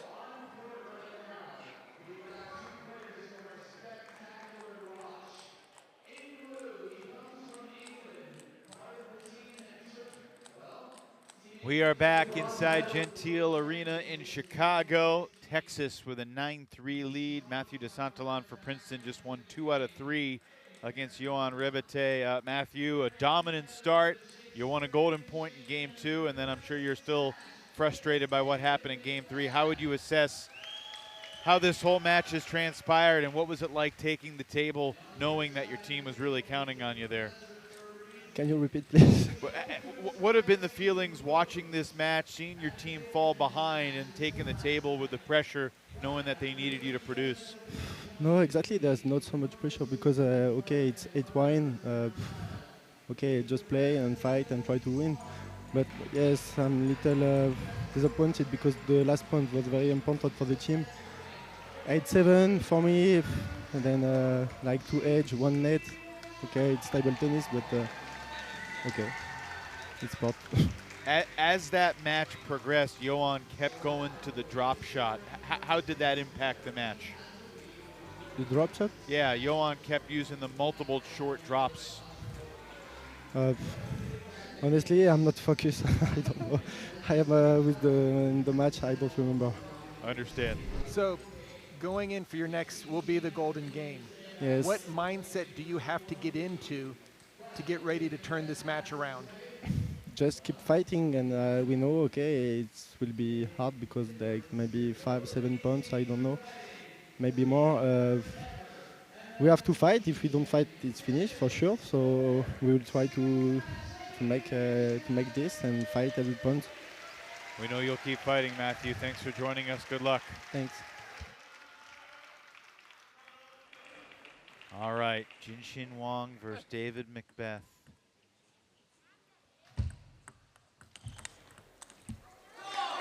Zero, 1. If Macbeth gets 1 point, Texas will take a 5-point lead into the golden game. If Macbeth wins 2 out of 3,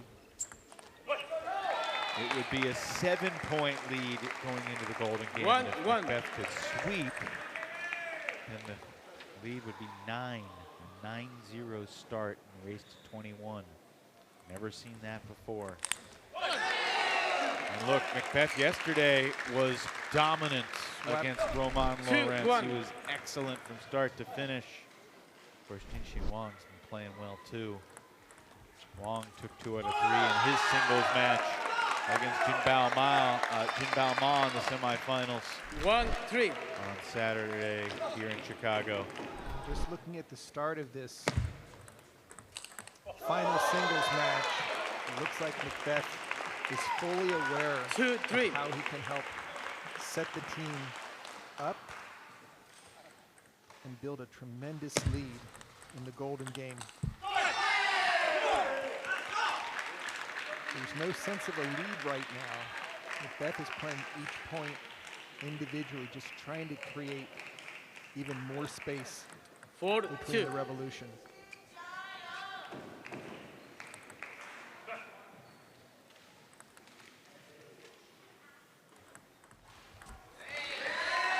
Fight 2.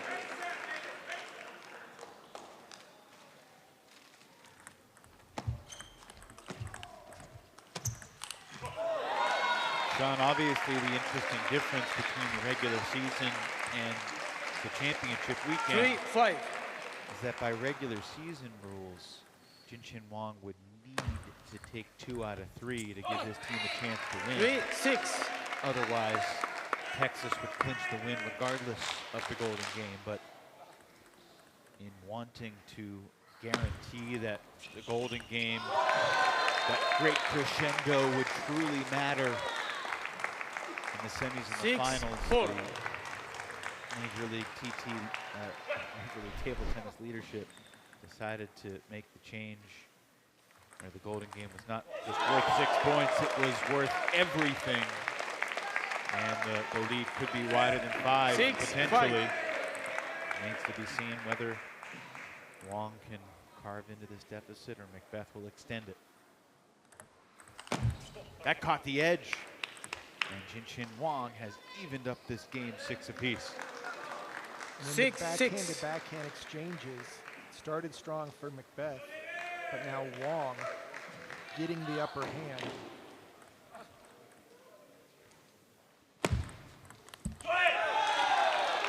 7-6.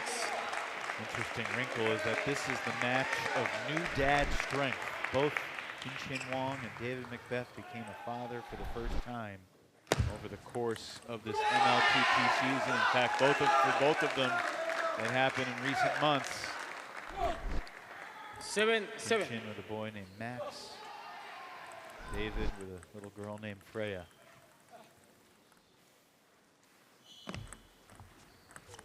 Oh, not a good play on a weak return. 7-8. Macbeth stepped in. Didn't have anywhere to slide the ball to.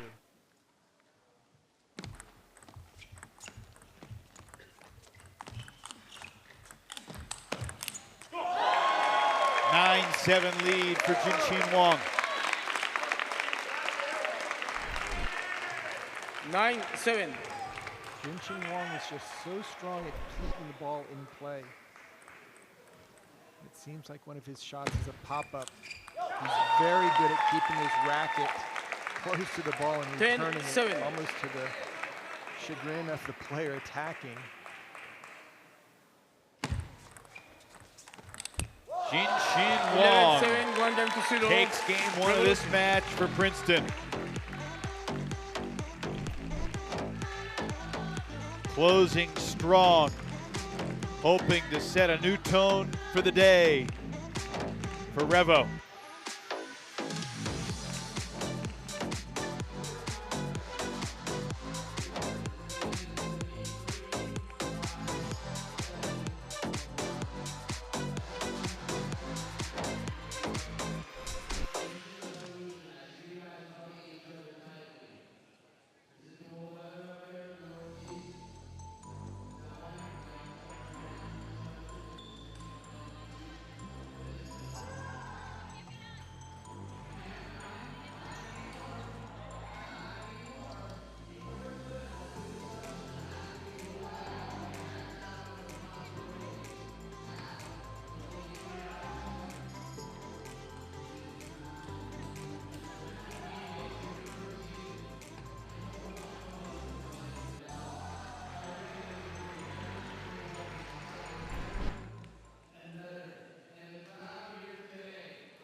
David Macbeth with a word for the umpire, Jovana Krizovic, before the second game. Not sure what that was about. 0 games to 1.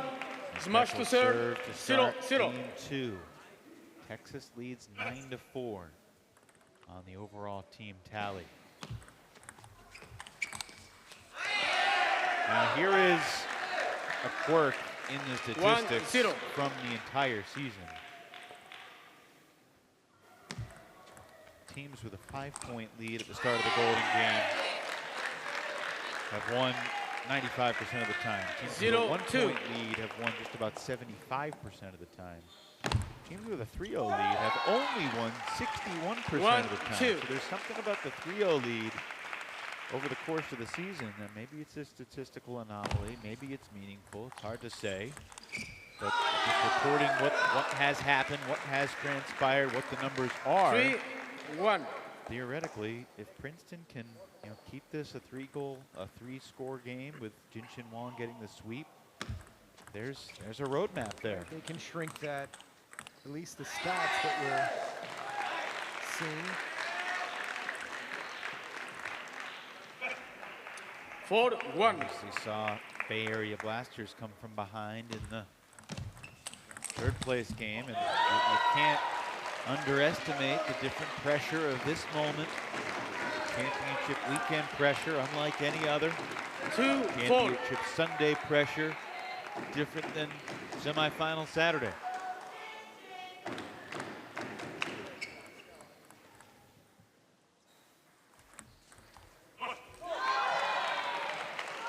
Three, 4.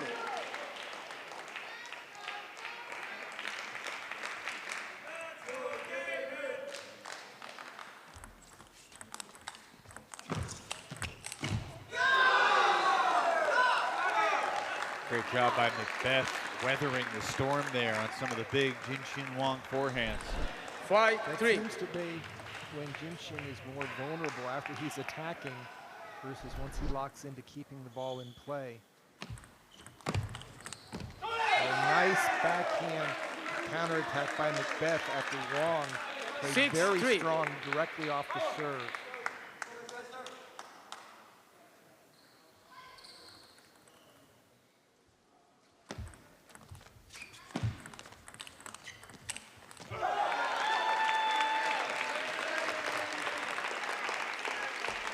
Four, 6.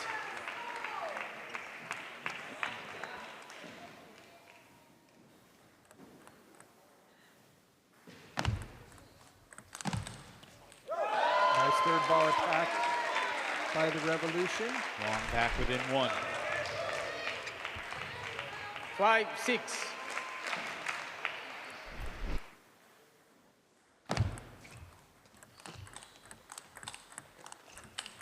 Oh, Macbeth controlling the table.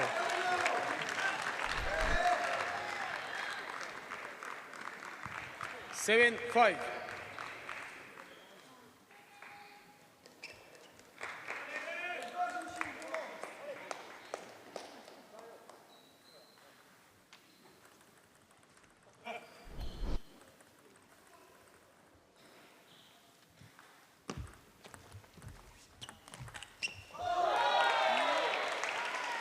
Seven, 6.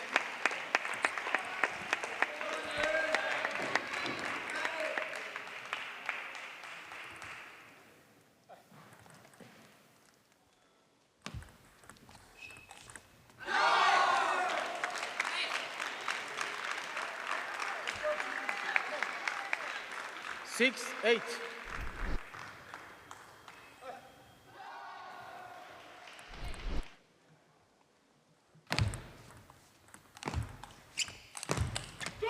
David Macbeth elevating his game.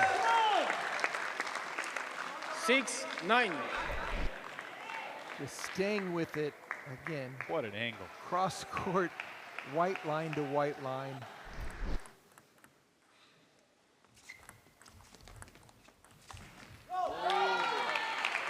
Again, went for the extreme angle, but with the serve and the 2-point lead. 9-7.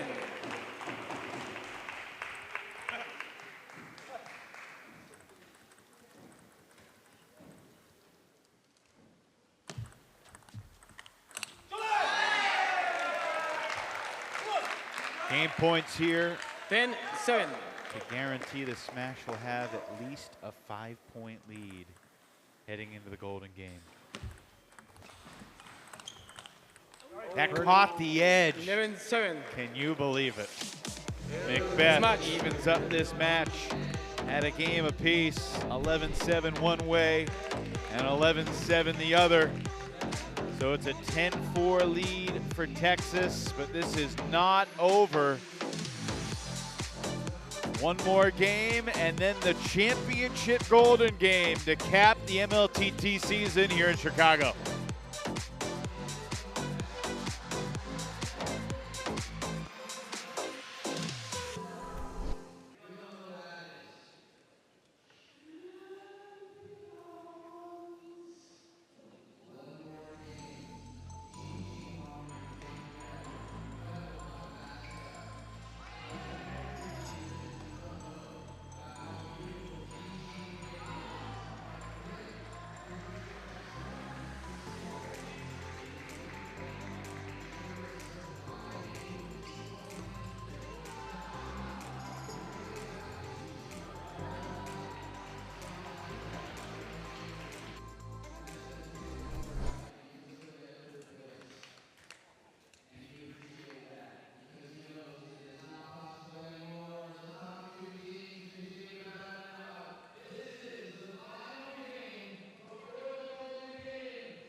Time. One more game before the Golden One Game. game to one. I know Revolution Texas to will serve. have a healthy 0-0. lead. Will it be 5 or will it be 7? This is a game to 11, basically battling for those 2 points. Try to keep it a more manageable deficit. What a performance it has been from the Texas Smash. Hiromitsu Kasahara with some of the best table tennis he's ever played. Involved in 6 of Texas's 10 points, 3 in singles, 3 in doubles. Nandan Naresh took 2 out of 3 from Koyo Kanamitsu. I think we consider that an upset. Santalan earned the 2 out of 3 with Rebete, but he felt he left one on the table. Coughing up an 8-7 lead in game 3. And how about those doubles play of Wong? 3-1. Absurd. Yeah, just Jishan had nothing that he could handle.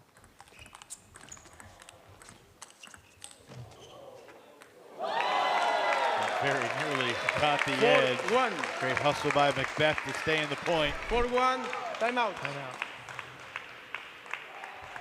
Timeout, Texas. Final timeout before the golden game for the Smash.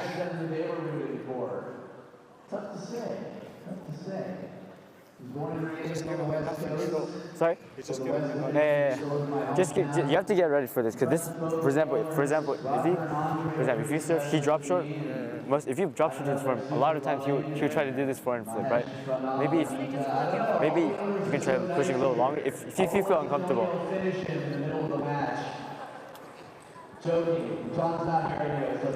Okay.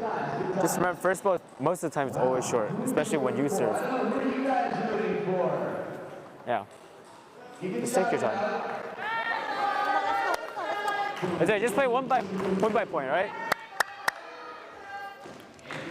John, I don't want to get too ahead of the game, but we need to start talking about the order of the golden game. And as soon as Matthias Havasson with either a 5 or a 7-point deficit to try and overcome with the championship on the line, what can you try and do to shake things up, or do you just trust that your team has been underperforming and can rise to the moment? 2-4. Yeah, I mean, generally you'd say maybe throw Angela against a male opponent and try to get a mismatch, have her keep it close, and then go after Amy Wong, but Amy Wong's playing so good that I don't know if that would even make any sense. Well, if it's a 5-point lead, 3-4. if Xinhua wins this game, then Stop. players in the first Light. spot would The play light, please. 3 points. Over here. If it's a There is a 7-0 camera with a lead, flash. then there would just be just 1 point. The umpire is... Yeah, there's a flash underneath a chair.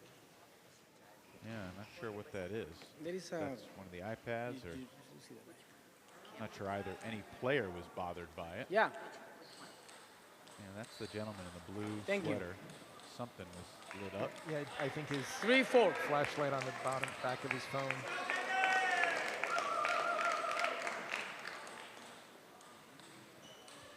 Nothing to give everyone else a few extra breaths.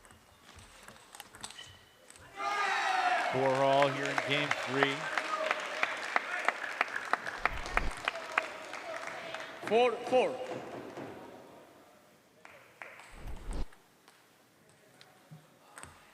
If you're Matthias, maybe you want to get someone else, get Chin against Kasahara instead of Jishan, or would you even dare put the Japanese players against each other, put Koyo against Kasahara? Not a bad plan. But hopefully he would know if they've played against each other back home. Yeah. I just, Jishan clearly struggled against Kasahara, but if Princeton's going to win, they need Jishan to be a difference maker, which isn't to say he couldn't swing it around against Hiro, but I feel like there'd be a better chance for him to take 3 out of 4 or 4 out of 4 even against Nandan, Yohan, or Dave Macbeth. We shall see. 5-all here in game 3. 5-5.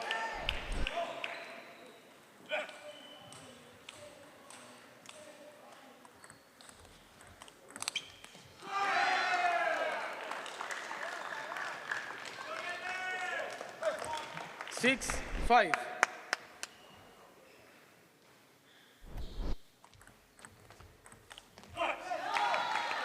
Good placement on the serve return, playing it more to the center of the table, not giving Macbeth much of an angle to work with, even though it popped up. 6-6. Very difficult for Macbeth to get around the ball.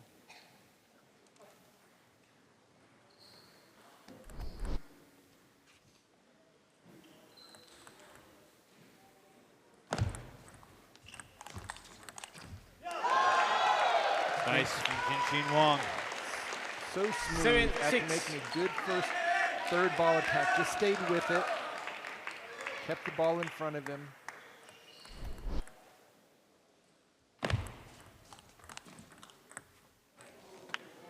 Seven. That ball works in Macbeth's favor there. Each player's gotten a 7 in every game. That continues. This is now a de facto game to 4. Oh, nice change of spin on the serve. That time Macbeth took the spin off. Just nice dead serve. Jinshin flipped it off the end, which is where it should go if you misread it. With the season-long rules, Dave Macbeth and Texas would be 2 points away from the championship right now. 7-9. But with the new rules, even if he wins this game, they'll still need 14 more points in the golden game.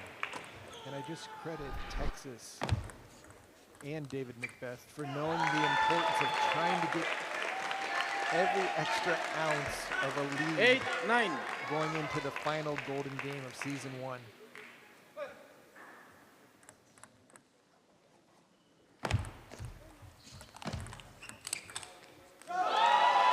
Nine all.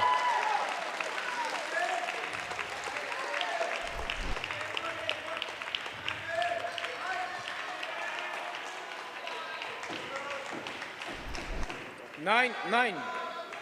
Players go to the towels for the final time in this match.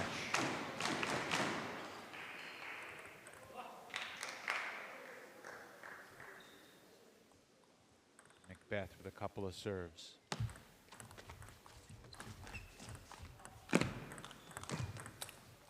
And Jinshin Wong creates a game point coming from behind, trying to bring the Revolution within 5. Macbeth surprised that ball came up, 9-10. jammed him right at the end.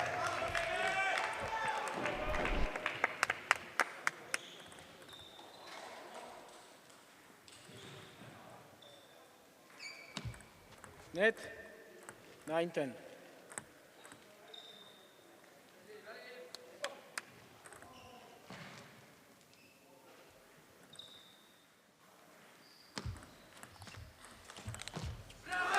All. 10. It only makes sense that we have a golden point. During their regular season meeting back in December in Rock Hill, their golden game went to the ultimate golden point. This is just the second golden point, the third golden point in this match. And that catches an edge, and Macbeth apologizes, but the Smash will take a 7-point lead into the golden game as David claims game 3, 11-10, taking 2 out of 3 over Jinshin Wong. And now we see if the Smash can complete the journey all the way to the title.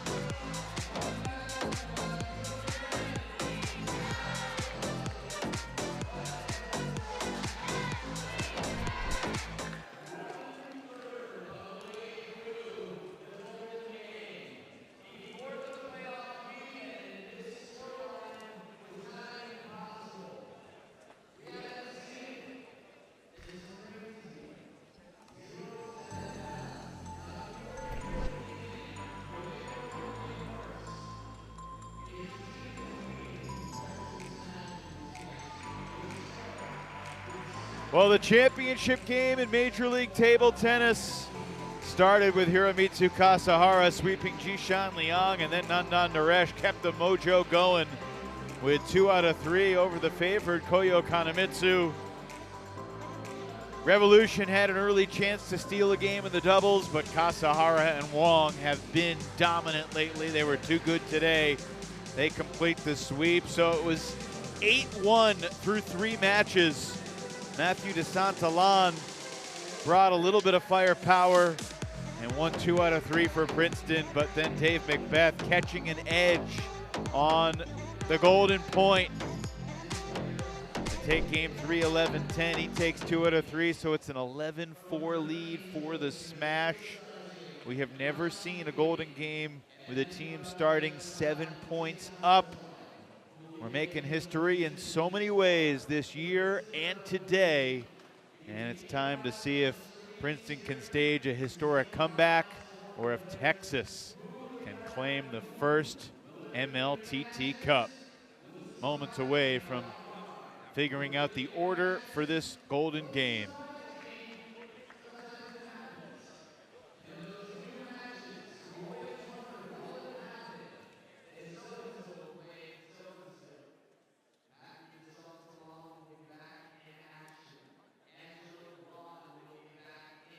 Action, Nandan Naresh.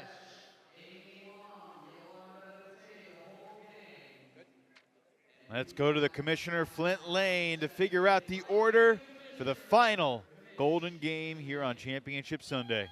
Okay, this is it. Final golden game for the championship. Texas Smash is leading 11-4. You will start with a whopping 7-point lead. It's doable. Coach, who's your number 1? Angela Guan. Angela Guan is your number 1. Amy Wong is Texas's number 1 and your number 2. Yohan Rebete is your 2.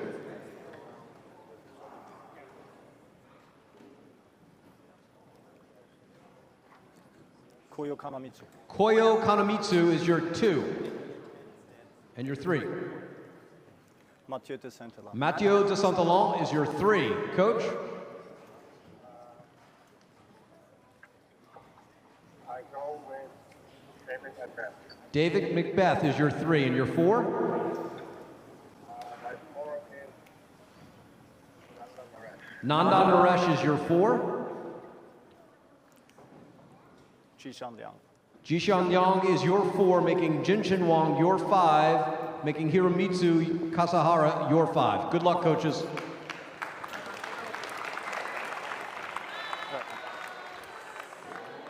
Very, very interesting. Sean, why do you think Jorg Bitsigayo put Yohan Rebete, the only player that lost a singles match for the Texas Smash, in the 2-hole? I think he wanted to be aggressive with his serving.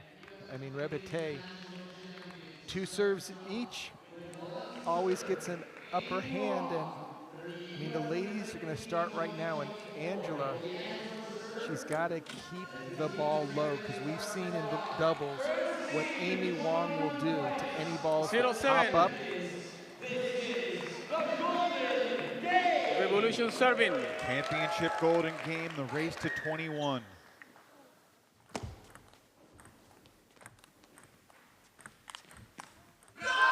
Going on the offensive, Amy Wong makes it 8-0 Texas. 8-0.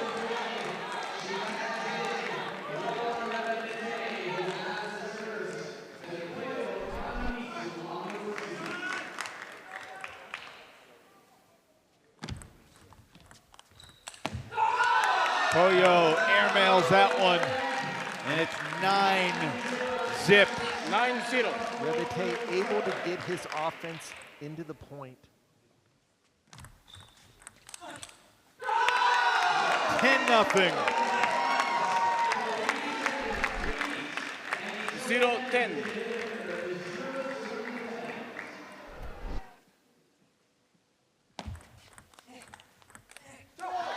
The shutout is no more. Princeton on the board here in the golden game as Koyo gets 1. Long uphill battle ahead for Princeton. And Rebete extends the Smash lead. 3 out of 4 points. 11-1.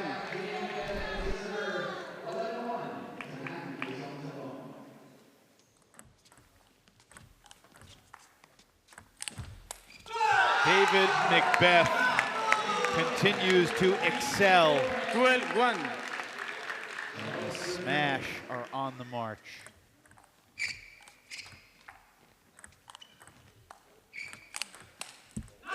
It's a 12-point lead for the team from Texas. Macbeth taking no prisoners, just getting that first loop in and then continuing to put pressure. 1:15, timeout.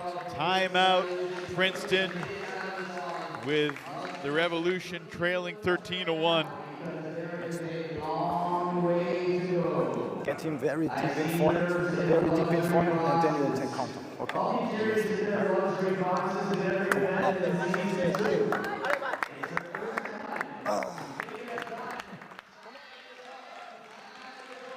It would take a miracle right now, Sean. There's no doubt about it, but you never know. 1 point at a time, all you can do. Texas is trying to extend. They're not happy with trading points. They're not? They're not. 3 straight for Macbeth against DeSantalon. 1:14. A 13-point lead. Well, we were hoping we'd get some epic drama. Instead, it appears we are seeing a coronation 15-1 for the Texas Smash.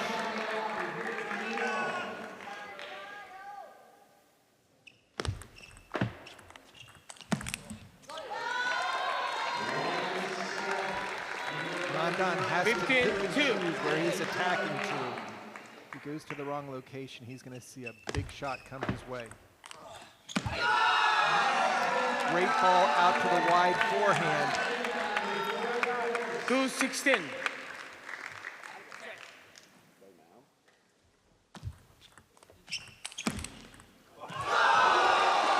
Nandan Naresh with an afternoon to remember here in Chicago. How did he get his backhand on this ball? And look where it landed.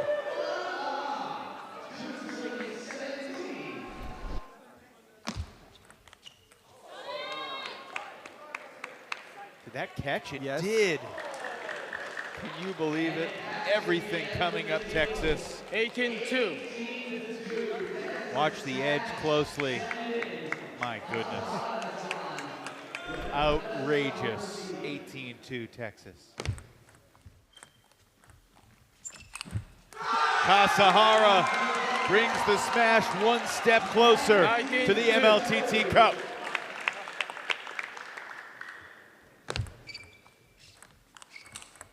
Jinshin Wong rips a return. 3:19. Where has that been for Princeton?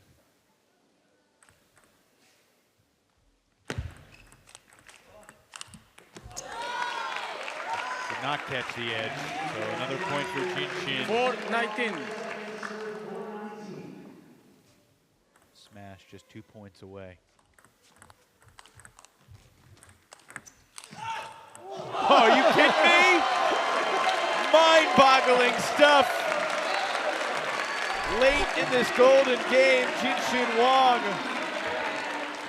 an effortless winner. 19-5. A begrudging, disgusting winner. Amy Wong with a chance to close it out. Late 19-5.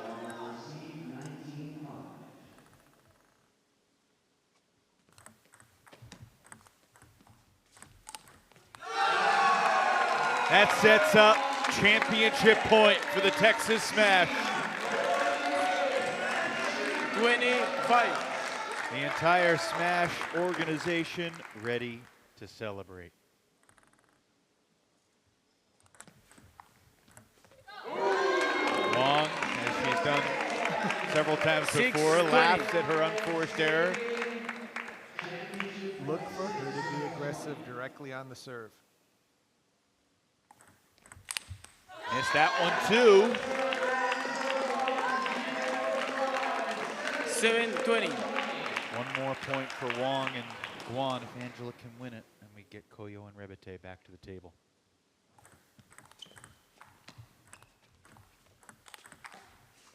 That's long, and it's all over. Amy Wong finishes the golden game. A golden season for the Texas Smash.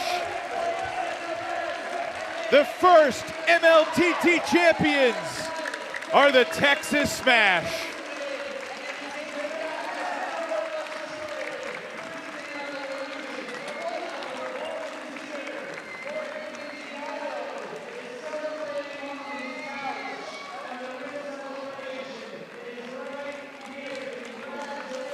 An unlikely champion, Sean. They came to championship weekend with very few folks picking them. I think folks picked Princeton or Carolina or the Bay Area Blasters, but there wasn't enough talk about Texas.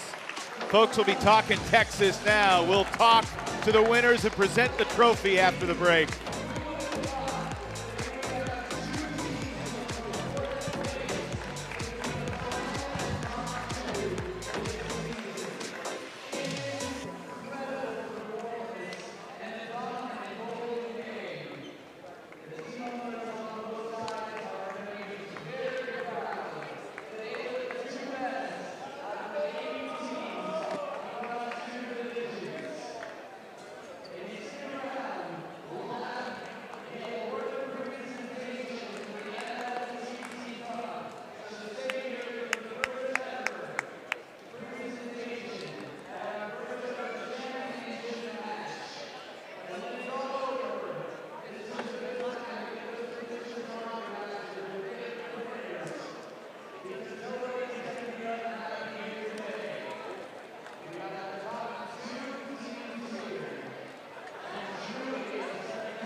All right. The first Major League Table Tennis season is complete. Did y'all enjoy it?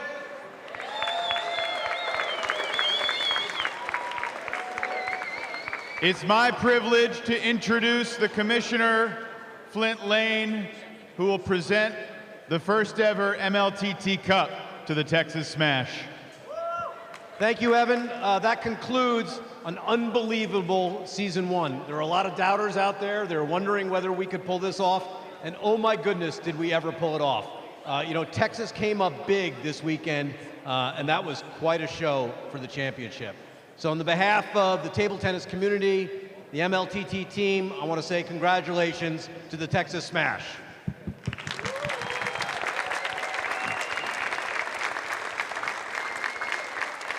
And part of the championship, as you know, you get awarded the MLTT Cup, the first ever MLTT Cup. And if you look closely, you'll see everybody's name is on the cup. No, we did not have 4 made just in case. But I would like to present this to the owner of the team. Mahesh, will you please come out? Mahesh, thank you for believing in Major League Table Tennis. Thank you for buying a team and helping support the league. And thank you for supporting the team. You guys absolutely deserve this. Here you go. Congratulations. Thank you. All right, Mahesh, the customary post-championship interview. What made you believe in this league and this team, and what can you say about winning the first championship? How does it feel? So belief was one phone call with John and then with Flint. It was over. I knew this is something new which is going to happen here. We must be part of it. And then success is all these boys. They have worked so hard. Every time before the game, they get together. They got together as a good team and helped each other. Your team started slowly, but built momentum as the season went along. What was it like seeing them come together and peak at the right time? It was unbelievable the way they were helping each other to grow. Everybody was learning from each other. That was a fantastic part of this team.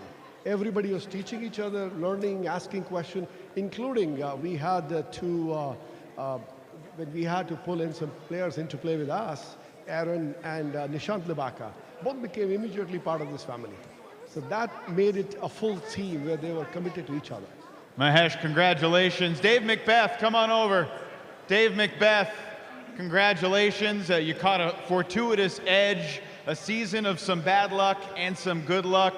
How proud are you of what you and your team have accomplished?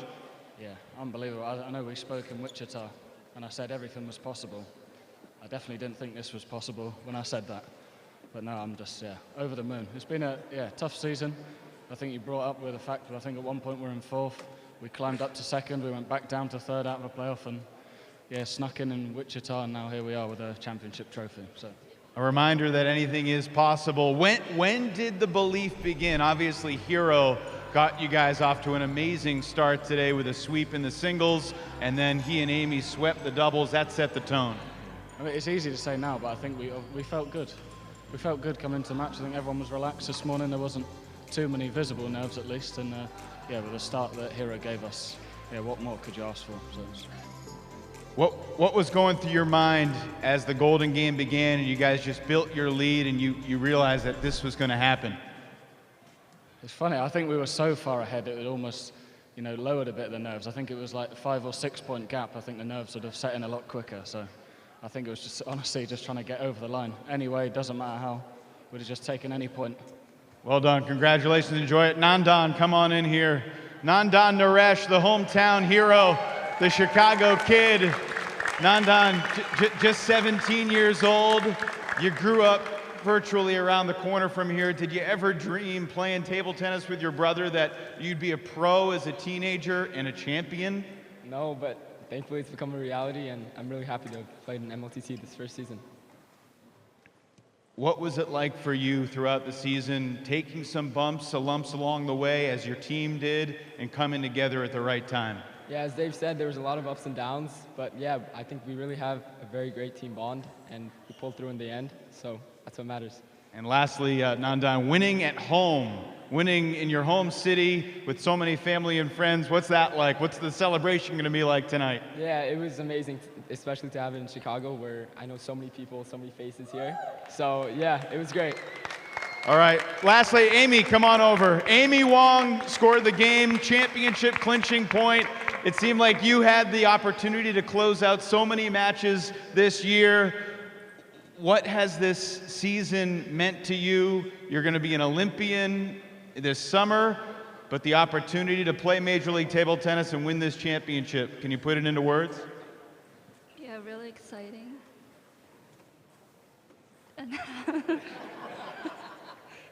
happy. Amy, what was going through your mind on championship point? I know my teammate and my coach, they always want me to play the last few points, especially the golden point. And I think I've learned after losing 2020 against Seattle Spinners that one time, I've learned to overcome it. And I think I have a lot of trust for my teammate, and I really appreciate that, Rightfully so. Amy Wong closed it out. Let's hear it one more time for the first Major League Table Tennis champions, the Texas Smash. Congratulations.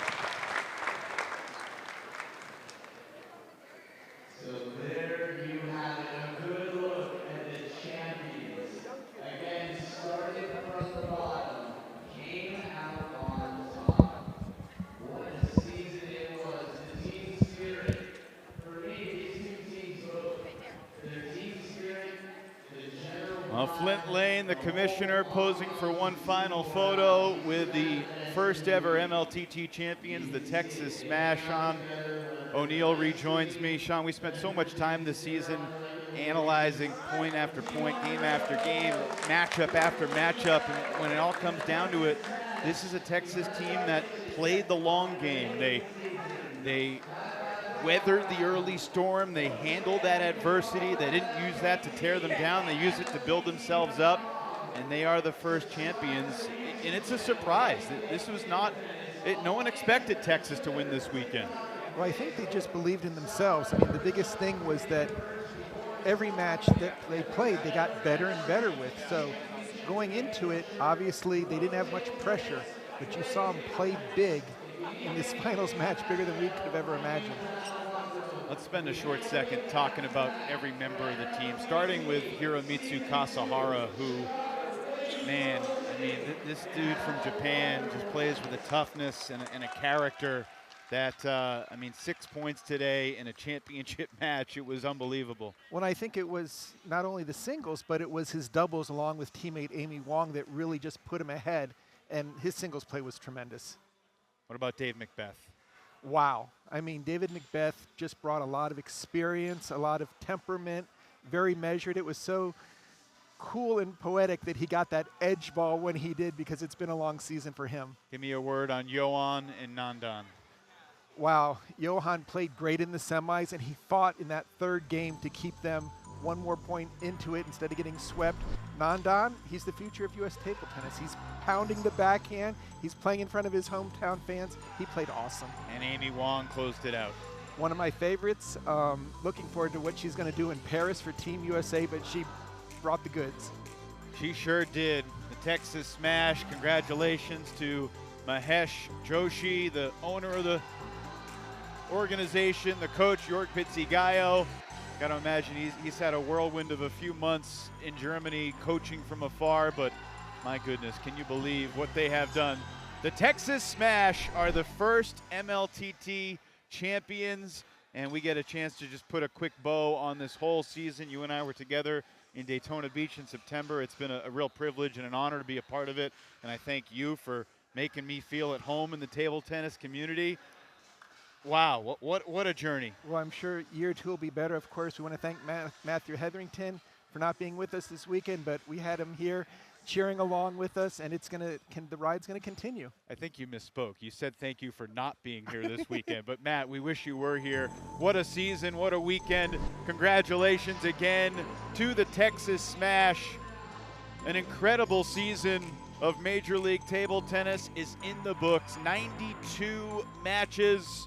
92 golden games, and the Texas Smash are the last team standing. And how about the West Division? They win both matches here on Championship Sunday. You would have forecast that, especially with what transpired in December. We've got the draft coming up next, so these teams will rebuild, but Texas, what a crown of a weekend they've had. No doubt about it. Thank you so much for being with us all season long, and especially this weekend here inside Gentile Arena in Chicago. On behalf of Flint Lane and everyone with Major League Table Tennis, for our absent broadcast partner Matt Hetherington, and for the Hall of Famer Sean O'Neill, and our ultimate production team led by Luke Johnson and company, thank you all so much. I'm Evan Lepler saying so long from Chicago, where the Texas Smash take the first MLTT title. Congratulations, Texas. Thanks for being with us. Good night, everybody.